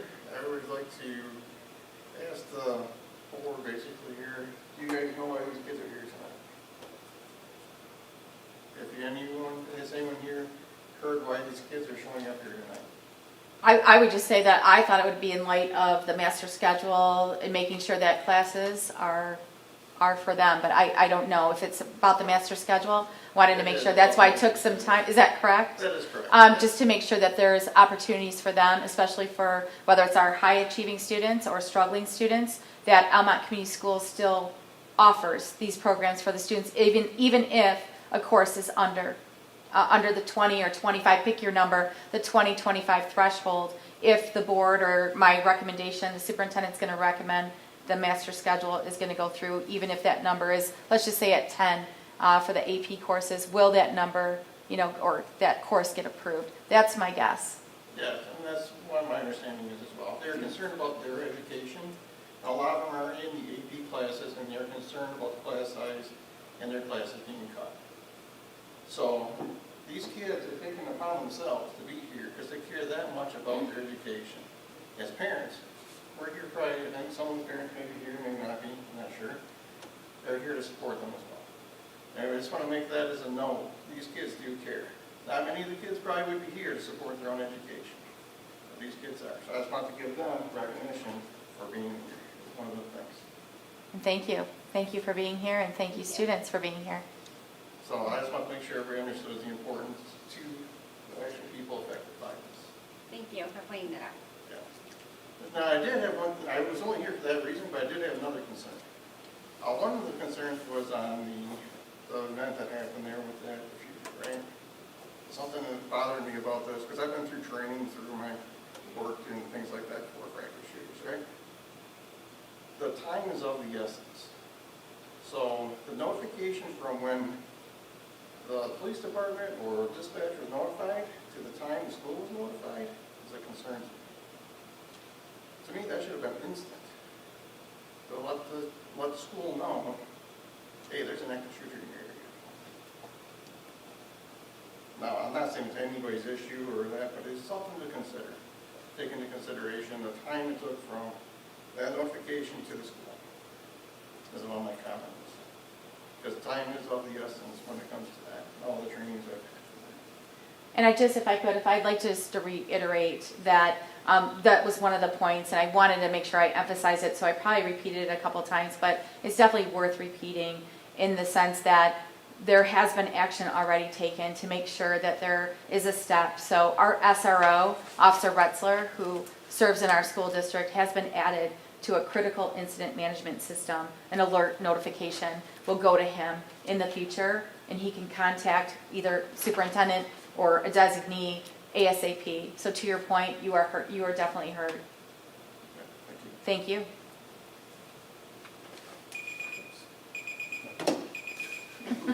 Perfect timing. Perfect. Would anybody else like to be recognized? Hi, my name's Eric Brown. I'm one of the AP students at our high school. I'm in every AP classroom in the high school: AP Language, AP World History, AP US History, AP Government, and AP Pre-Calculus.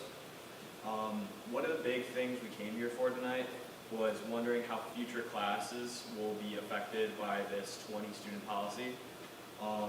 Specifically, next year for us, as some of us are seniors, some of us are juniors, the majority of us are juniors, there is a prospect of AP Biology and AP Calculus being offered next year. So we were just wondering how will this class schedule number affect future offerings for expansion of these AP classes in our high school? That was the main point. So I do apologize, I did not state this, but this is actually not a question and answer format. Okay. So anything that has to be followed up with will be followed up with from our superintendent. Got it. So- Got it. And one more thing, sorry, this is just a statement. You're good, I should have said that, so I apologize. No, it's I read the thing, so I should. And one more thing is that looking at the budget, and it had this class sizes on there for certain AP classes. One of them was quite off in the number of students that was in the class. AP Language for Miss Howerson, some of the number said, I believe, was 20. We have 12 kids in that class. So I just wanted to let you know that the numbers might be a little bit different from how they were at the beginning of the year. So, and especially with AP classes in general, a lot of kids drop those classes. So I just wanted to make that. Thank you, Eric, and I will follow up with you. Thank you. Okay. Thank you. Nice job. Would anybody else like to be recognized? I'm Beth Ann Tesluk. I'm the parent of Ella Tesluk. She's in the 10th grade. She's one of the AP students here this evening. I don't know how much you guys know about the 10th grade, but the 10th grade has a cohort of about 20 kids that are profoundly dedicated to their education. They're deeply committed, they're highly competitive, and they're actually all vying for a 1, 2, 3, 4 spot. Last year, at the end of the year, there were 6 kids who numerically were in first place in that class. So this is a group of kids that deserve the absolute best that this district has to offer, and I can assure you that online learning is not that option.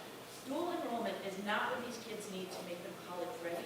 They need to be able to interact with their peers, they need to be able to interact with their teacher, they need to be able to keep up that sense of camaraderie and friendly competition that they've already got going. And in every conversation that I've heard, it's sort of been alluded to like, well, if we can't figure it out, we'll push them into Michigan Virtual, or we'll push them into dual enrollment. That is not the appropriate solution for these kids. They deserve better. They deserve for people on this board to stand up for that. We spend a lot of time in committees. Mrs. Vaughn knows I'm on several now. Thank you. Talking about the underperforming students. We spend hardly any time talking about the overachievers. They deserve better. Thank you. Thank you. Would anybody else like to be recognized? My name's Moana Tappan. I wanted to piggyback off her point. Like, last year there was 7 of us that signed up for AP Calc, and it wasn't offered. We were told to take it online. And out of the 7 of us, none of us did, because we don't want an online class. I want an AP class where I can have an actual teacher and interact with my peers. And I didn't get that opportunity this year. We have this year. Thank you. Thank you, Milena. Would anybody else like to be recognized? Stacy Zangira. Just in saying, how she said about, I have taken an online course, And because I didn't understand this in following it, I got a bad grade in the history, in the past. So I do agree, like, being able to go to your teacher is very important. And I really do think as a community, we should offer as much as we can for the children that do want to improve and go further.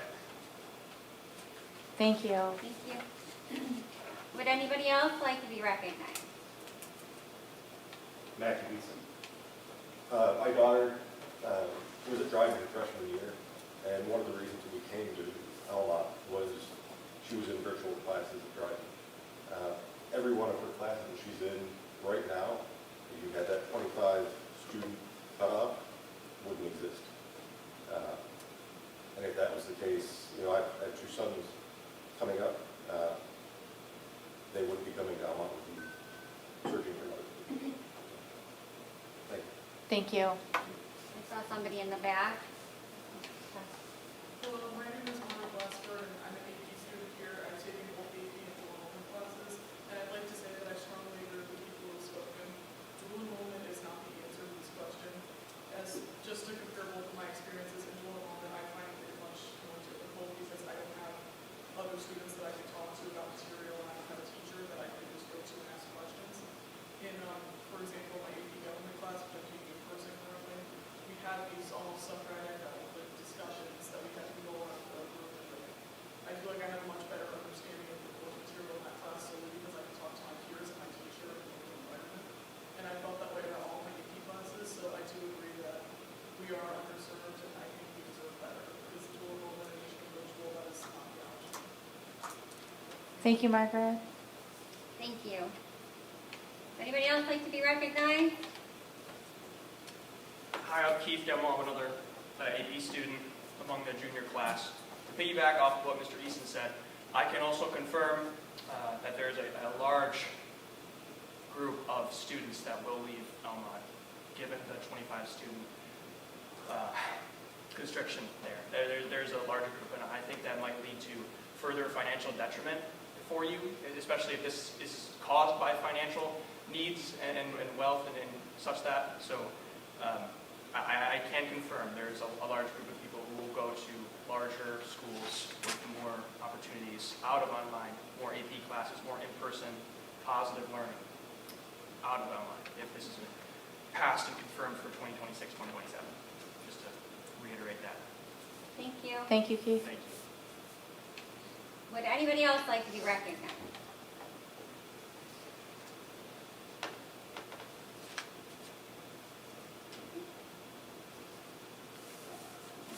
This one, we take I was just gonna, agree, 10 minutes? Yeah. Okay, we're gonna take a 10-minute break, just in case anybody has, would like to exit or stay for the meeting, you're more than welcome. So we'll come back at 7:52. Thank you.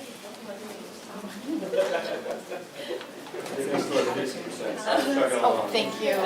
More.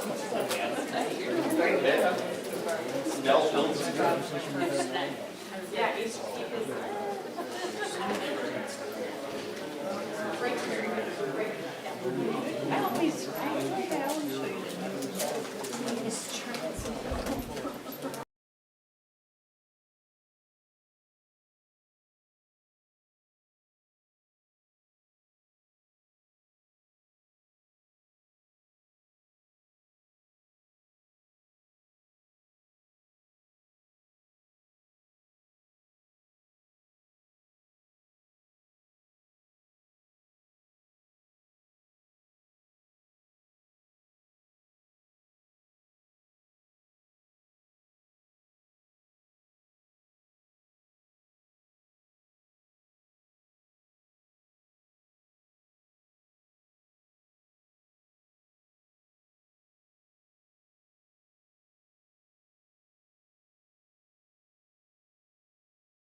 Okay, we are back. We're gonna go to curriculum. As a reminder, that is Ms. Fred is the chair, Mr. Burns, and Ms. Rotarius. Okay, moving on to curriculum then for Sex Ed Advisory Committee. This will be per policy 2418. I know that there's been quite a stir, it sounds like, with some of the updated health education standards coming out. So I just wanted to make a statement on that behalf, and to also state that this is very timely for Almont Community Schools because we are actually starting a Sex Ed Advisory Committee, and this will be taking place actually this week, Thursday, on November 20th at 6:30 in the high school media center. And so I think that this is going to be very timely because it's going to allow us to definitely focus in on and inform our community of any of the changes, or of course any of the recommendations that's going to come from this committee, and of course to the Board of Education. So just a quick statement on that, that Michigan's updated health education standards make clear, and this is where I feel like there's a lot of confusion, that parents in local districts still have ultimate control over what students are taught. School boards determine the health curriculum for their districts, including whether to offer sex education with input from local sex education advisory boards that must include at least 50% parent representation. Parents retain the legal right to opt their children out of HIV and sex education lessons, and districts must notify families in advance of any instruction. Districts that offer sex education must follow certain state-mandated requirements, and this is known as the A through K document. There are specific things that do need to be taught, but again, going back to, I think there was confusion about sex ed specifically and the HIV, and those topics are outlined, specific topics that must be included in the instruction. This also does not include gender identity. Almont Community Schools has recently formed its own sex education advisory board to ensure curriculum decisions reflect local values and parent input. These standards will reinforce that decisions about health and sex education rest with parents in the local district, not the state. And by prioritizing parental rights, local advisory boards, and compliance with required topics, Michigan families have the final say in what their children learn about health and wellness. So I know that, again, there's a lot of confusion out there, and this is just going to be a very timely committee for us to make sure that our families are informed. But I can assure you, and I've shared with you, there are articles that state that the parents still have the opportunity to opt out. I was just speaking with a family just a few minutes ago, but the parents still have that opportunity to opt out their children of the sex ed lessons. Mrs. Smith, that is with the exception of the HIV/AIDS. That's a requirement. So if typically the way that that's handled in the high school, former health education, sex education teacher, and I was on the last sex advisory board, the week that they typically talk about in the high school, there's something that goes home to the parents so that the kids can, I think our policy is to opt them in, is it not? You're in the high school, or in our, yeah, I think that you have to opt in to participate in that particular week, but I might be incorrect on that. If someone chooses to opt out, they're gonna have to take some kind of a test for the HIV/AIDS to make sure that that was then instructed at home, so that we can say that they met that portion of the curriculum. Otherwise, they haven't met the health portion of the curriculum. So I know in the past, we had a pastor and a minister that were on board. Every single building, there was representatives from each building. Although I don't know that it pertains to OP quite so much, since they only go up to third grade now. That's correct, yeah. So, but they looked at the curriculum in the past, and they all took we all took a very intense, deep study of the curriculum at each age level, what the committee was agreeing was the best curriculum to be taught. We purchased curriculum with grants. We actually had some national speakers come in, and we invited parents to that, as well as students were invited in the evening So I mean, it was, it's a pretty intensive committee to be on, because there's lots of information, and I know that they've talked, and they're saying that, I mean, Christ, the last time we did this was with Mr. Candela in one of his first years, so our curriculum is old. It does need to be updated. But then, once the committee makes a decision on the curriculum, they'll bring it to us as board members for us to take a look at as well. And And there then I needs- believe that we are the ones that will make the decision then for our community on what should be taught. And parents at any time can take a look at what the curriculum is at each grade level. And at the lower grade levels, you can opt out, but the HIV/AIDS in the high school does have to be taught. And on that note, I'd like to share, just to put in front of the board, our sex advisory committee that is currently formed right now, or is forming, just so that you can see that the representatives are there for our policy. So I wanted to share that with you. You're welcome.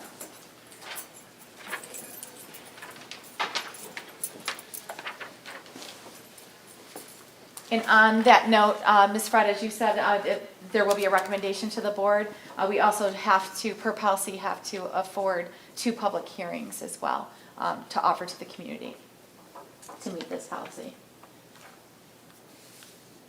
Any other questions? Is it too early to ask what's being added or changed at a high level? Yeah, I'd like to begin with our sex advisory board to dig further, or are you saying for a future? Just for people's knowledge, I guess. Certain aspects have been added to it, and certain things are changing. Is it strictly just the HIV and the gender identity? Is there other stuff being added to this? Versus I would want to get back with you, so I'd have a more of a thorough reflection. Okay. Yeah. Thank you. You're welcome. Mr. Burns, did you have any questions in regard to this? Got it, this time.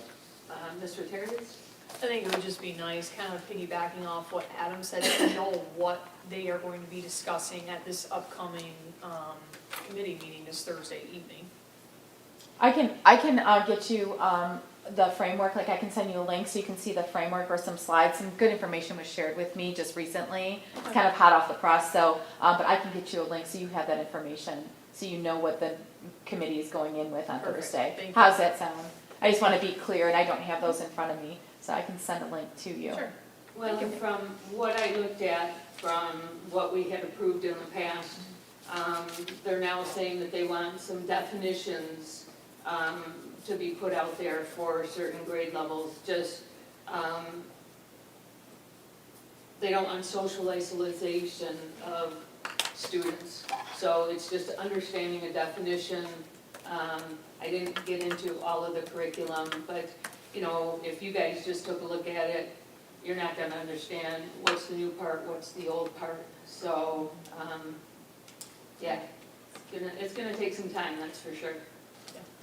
I think what I did, I'm recalling from my board note this past weekend, I think I shared a link with you, but I think it's a 75-page document. I did see that. So, okay, I just yeah. want to let you know, that was probably thorough, like a really, big document, but if there's something that I can hone in, I will share that with you. Okay. Okay, so it's a little bit more easier in summary. Thank you.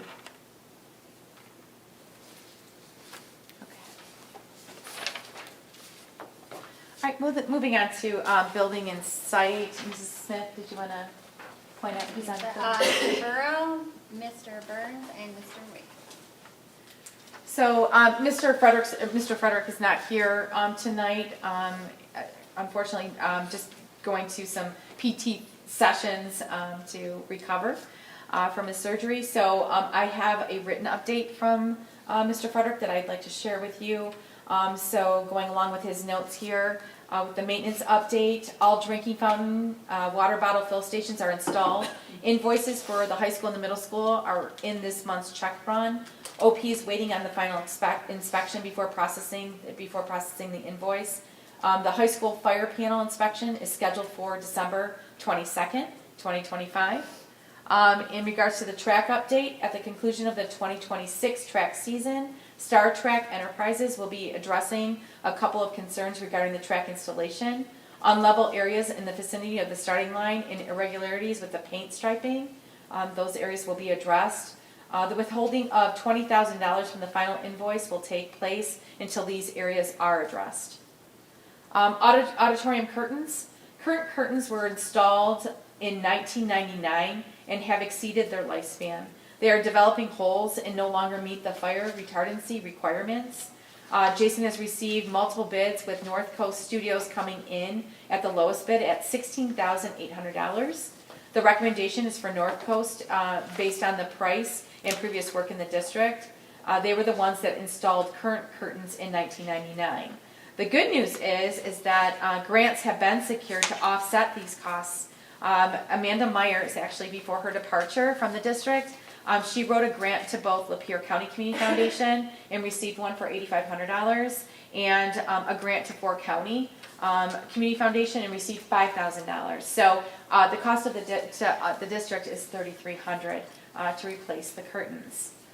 Tennis court update, currently working with a design company to determine estimated cost of new tennis courts and the addition of 2 additional courts. Exploring the options of keeping courts in their current location or moving to an alternative location. Jason's has received pricing from engineering firm for the soil boring at multiple locations, coming in at $9,990. The OP parking lot, north end grass area. He wanted to just jog memory that in February of 2022, Jason did receive a price of $7,950 to remove soil and add approximately 10 inches of crushed stone to the grass area at the north end of OP's north lot. Due to the difficulties associated with keeping a non-pavement area clear of snow and ice, he did not recommend the course of action at that time.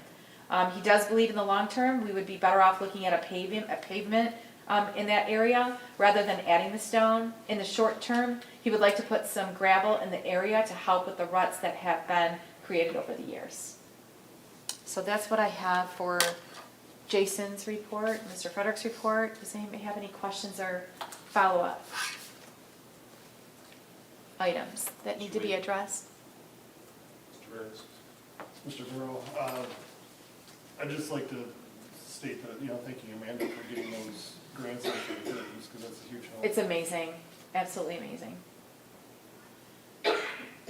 Again, another shout out to our foundations. Can't do it without them. Some of these projects, it's just amazing. Lapeer County Community Foundation and Fort County Community Foundation, they're just a wealth of help. And I'm looking at another teacher right now who they've supported Rachel's Challenge just recently. So we're very grateful of their partnerships.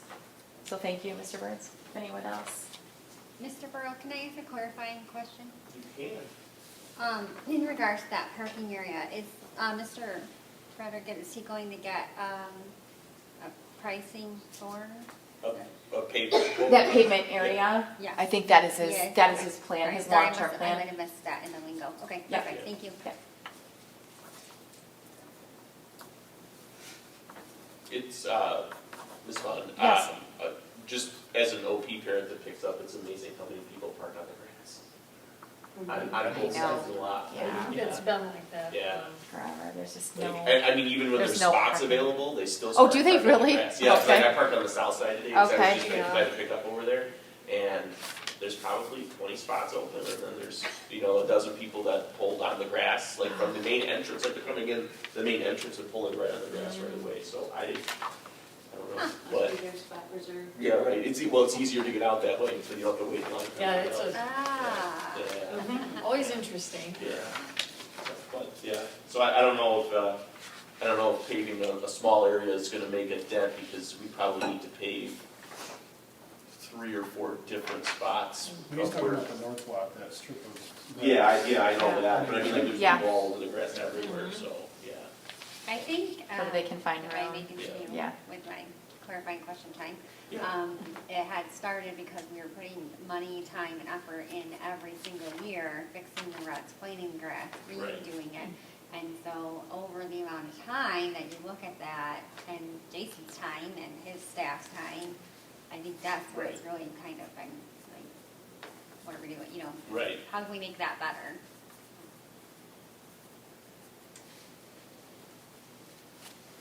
We're good on everything. Finance? Good. Right, oh, okay. Yeah.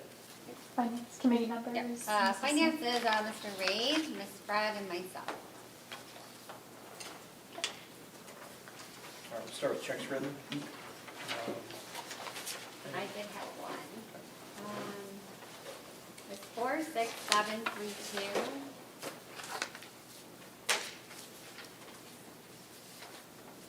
It's on your last one too. It's the bad axe locksmith, is just more repeating. I just wasn't sure. There's two payments. I'm sorry, you said 46732? Yeah. Okay.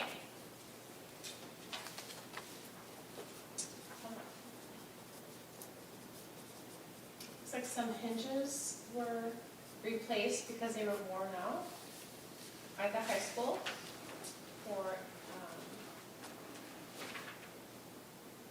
material and labor for $397.85. Yeah, and then there was another one for around 1,200. Yep, for, let's see, worn out door hinges, installed dowels, leaky door closer, so hydraulic system on the doors there as well, same as the high school, in the high school. Okay. That sheet that you had started doing, the check register one, I find it very helpful. So Good. thank you very much. Do you guys need the old one? Well, we're here. Can I stop doing that one? Yeah, this one just has a lot more detail, and so a lot of times when I find something like, Yes. it's already answered. I figured you need this detail more than the address of the vendor. Yeah, so thank you. Okay, good. That was all I had this week. Mrs. Fred? Not that this is just for, let me just tell you, 46721. It's just to make sure that we're spending on what we're saying we're spending on. Just a check. What was not that, because- 46 what? 46721.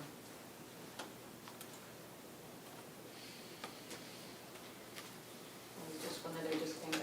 It's to the Home Depot for $886.97. OP plumbing supplies. Looks like an OP ice maker and a middle school refrigerator.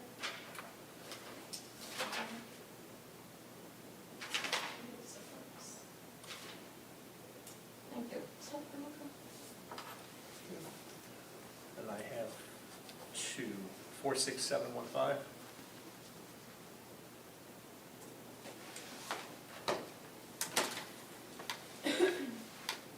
Nicholas Thomas.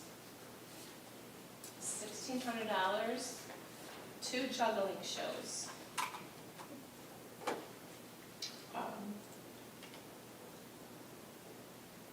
It says this will be paid back with a grant ASAP.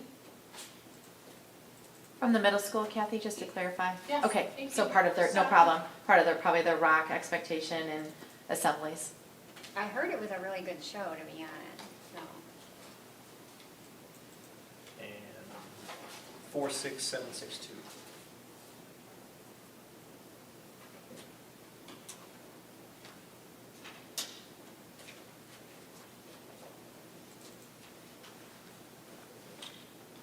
Thumb cooling and heating. $87,550. It's for Filter First, which we will be getting those funds reimbursed to us as soon as it's inspected, which I keep asking Jason, I think, every week. Is it inspected yet? I want to get mine back. So those are for the water fountains. Yes, this year, yep. For all 3 buildings. That's all I have. Thank you. Thank you. Take a minute, take a look at the account balances. Do you have any questions? And,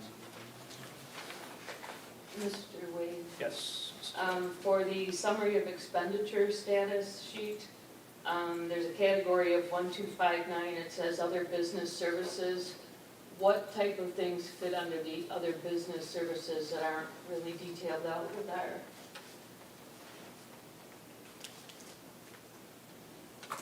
Because that's showing that we're in a negative. 12592? Great. 1259, correct. Says the available balance is a negative $6,753.86.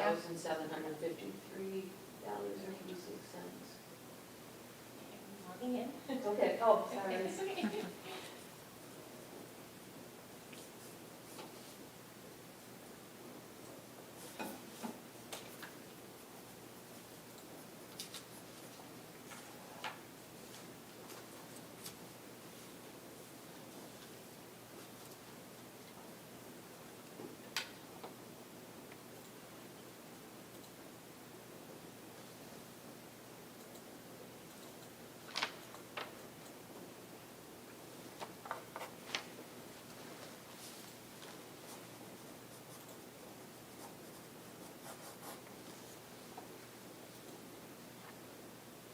I'm sorry, can you tell me again, that was in the revenue expenditure? Summary of expenditure status sheet. Okay.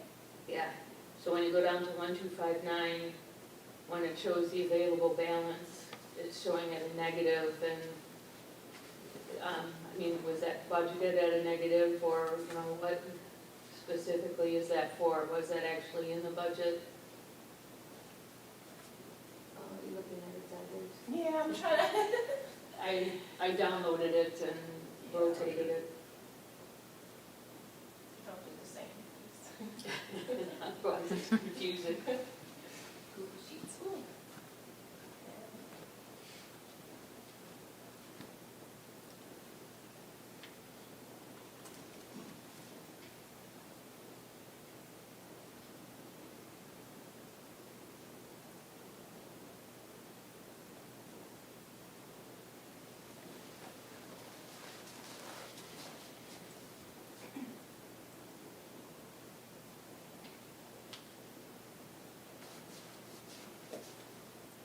And if, honestly, if by looking at it, you can't tell without delving into it a little bit more, you can always get that information to Okay. us at a later point in Sure. time. 'Cause Okay. This obviously doesn't show any detail, and, Right. yeah, Yeah. so that might be, Okay. that might be better. Yeah, okay, sounds Okay. good. All right, that would be it then. I'm sure before the meeting ends, I'll have your answer.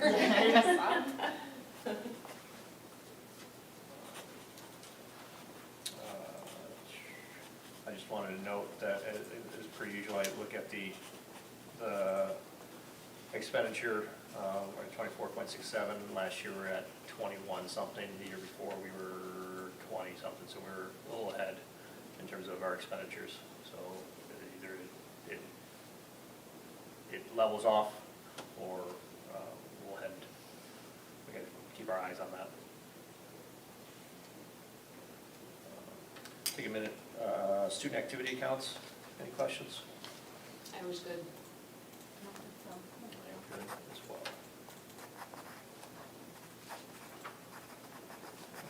This is onto the Delta. Okay. The Board of Education approves the employment of all personnel. Due to a shortage in support staff, the district is looking to partner with Delta T to help fill any gaps in personnel. More specifically, the registered behavioral therapist that I have referenced before in support of our special education program at Almont Middle School.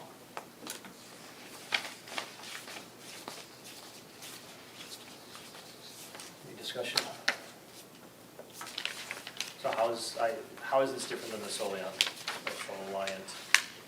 This is another third party that we're going through to get this behavioral therapist or technician. So this was another opportunity, another company, another third party that we decided to partner with and work through a contract is the hope, to secure a contract with. And I did have our attorney review this contract, make sure everything was on the up and up and legal. So in the event that we end up securing somebody, because it's in the process of interview process, I wanted to put the contract in front of the board so that we're ready to move forward in the event that we do have a hire. And we're very close to doing that, so I want to get the contract and the language in front of you approved by our attorney. Any objections? Mr. Wade, then, just one question. The individual that we had contracted with was Soliant. Is that person in the classroom, or are they back? Could I provide an update, just Yeah, because, that'd be yeah, if I could provide an update to you, Ms. Yeah. Frederickson, because I believe there's been a developing situation, so I'd like to get back, Okay. make sure I get the, everything, the facts to I you. would So if I appreciate could that, follow thank you. up, I would Mhm. appreciate that. You good? I'm good, thank you. Thank you.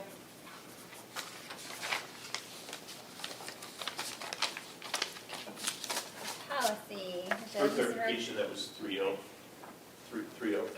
Oh, sorry, yeah. I'm just taking minutes, so, Yeah. Yes. thank you. I was like, oh, I'm getting yelled at my boss. Go on to policy now, right? Yep, okay. Mrs. Rotarius, Mr. Eckert, and myself. Resignation and retirements. The Board of Education may agree to a resignation or retirement any time after a replacement suitable to the school administration the board has obtained, provided that the circumstances underlying the resignation or retirement are valid in the opinion of the board and warrant a search for the replacement. Leisha Orders has resigned from AMS. Abigail Cheney has resigned from her position at OP to accept position in another field. Amanda LaCroix has resigned from OP. Any discussion? We're all set. Ms. Rotarius? Yes. I'm concerned about the resignation letter that came in, so I don't know if we can follow up with that. Mrs. You meant exit interview? Yes. Yes, I will. Thank you. For which person? For which person? The what? You said the resignation letter? The one that we got added on, did you read the resignation I letter? haven't yet. Yeah. What time was that added on? It was on our table for tonight. Okay. It was only add-on. It was one of our amendments. Okay. Mrs. Rotarius. But I am Just concerned wanted about to- what is worded in that, so I just want to make sure that Mrs. Vaughn will do what I can do with it. Absolutely. Moving on to new hires. The Board of Education approves all personnel. Mrs. Von Hiltmeyer is pleased to recommend Jillian Kozlowski as her new administrative assistant. Mrs. Kozlowski comes to us with administrative experience in a school setting, and we're excited to welcome her aboard. Mr. Bruno is recommending Mrs. Alicia Godo as the new recess aide for Orchard Primary. Alicia is a parent to the 2 ACS students, and also recommending Gex to fill a position for the varsity girls tennis coach. Any discussion? All set.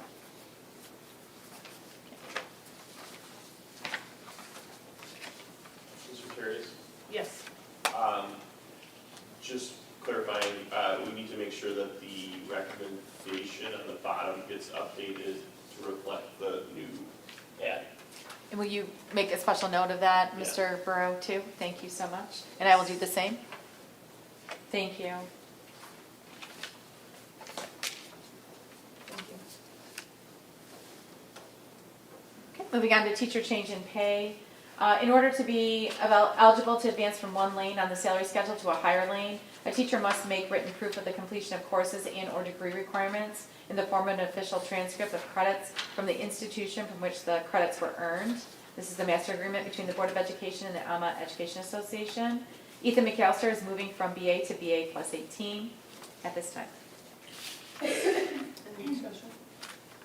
Do they have to take classes specific to what they're teaching, or can it just be anything? It's really of their choice, but a lot of times it does revolve around their career choice. So music, education, leadership, administration.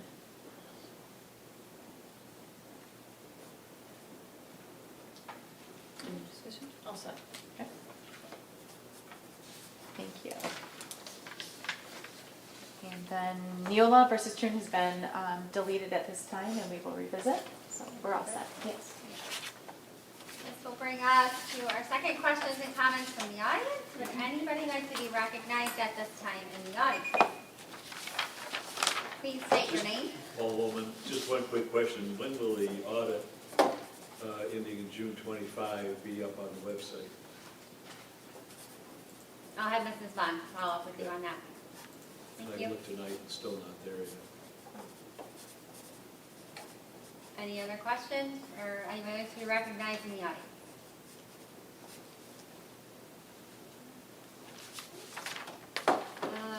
questions and comments from the Board of Education? Mrs. Smith, Ms. Fred? if I could actually ask Mrs. Keller, when is the Rachel's Challenge cookie making? December 3rd. I don't know if I can make it, but I would like to if I could. We'd love to have you. Any other questions or comments from the Board of Education? I just wanted to say thank you for showing up to the community meeting yesterday. It was very helpful. Learned a lot. It was a little disheartening to hear the AP students talking about the dual enrollment. I hope that's something that we can fix and help them out with, because they're, top of the class, and that's the people we want to encourage. And then the other question I had was, we've had several follow-up questions. Sue's had a couple. One to Mr. Bowman. How are we keeping track of that? Do you have a list right now, or A list of, a list of the follow-ups from this meeting? I have notes all over. Okay. Mr. Eckert, yes, I have Thank you. notes, yep, absolutely. Any other questions or comments from the board?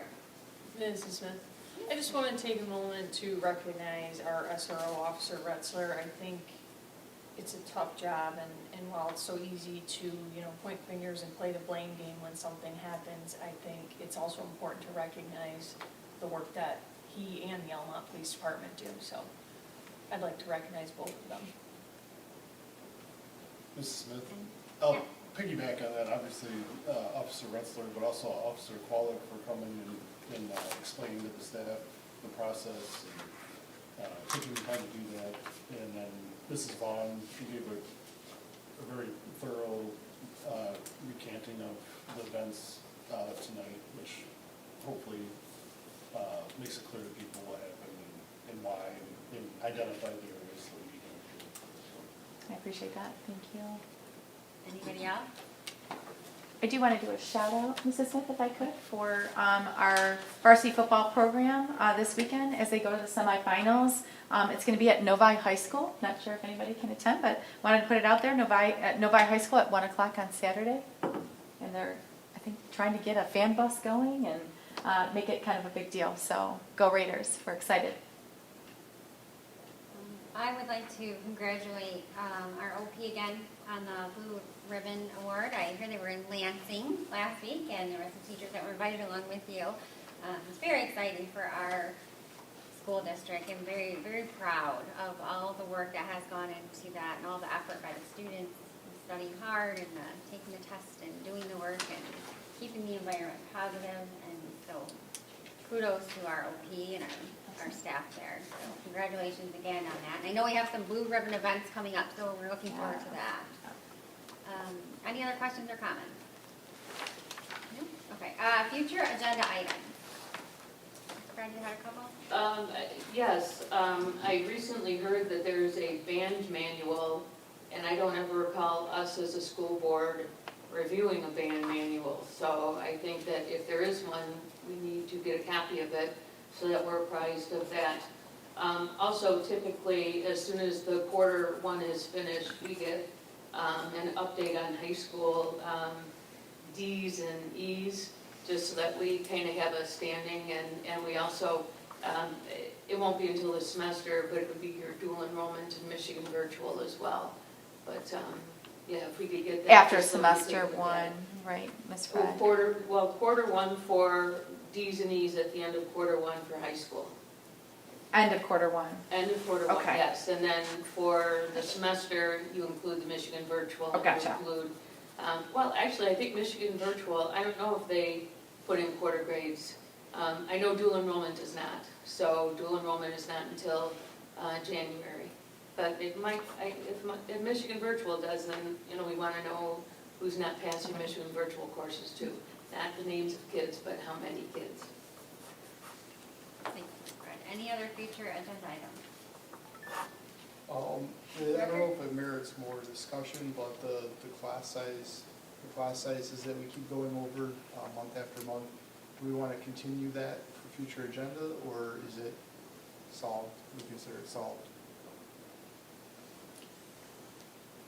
I think that I think the ask in the room was, I guess identifying that number, trying to provide the rationale, whether that number is a 20, a 25, as that's going to be that's my directive currently with my administrative staff, based on the numbers that you saw tonight, feeling like we're within that realm.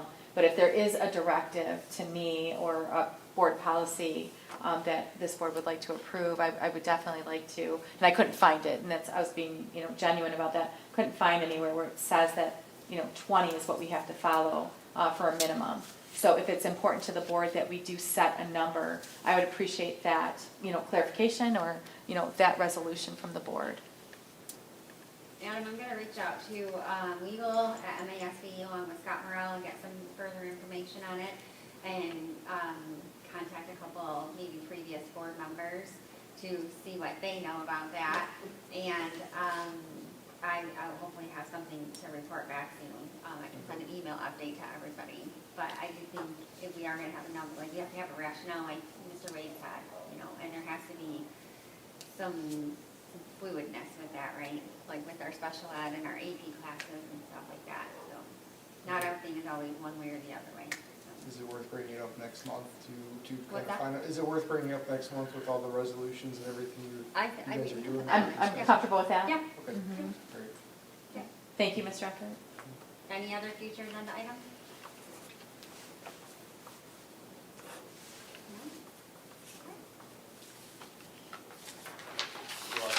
Sheet.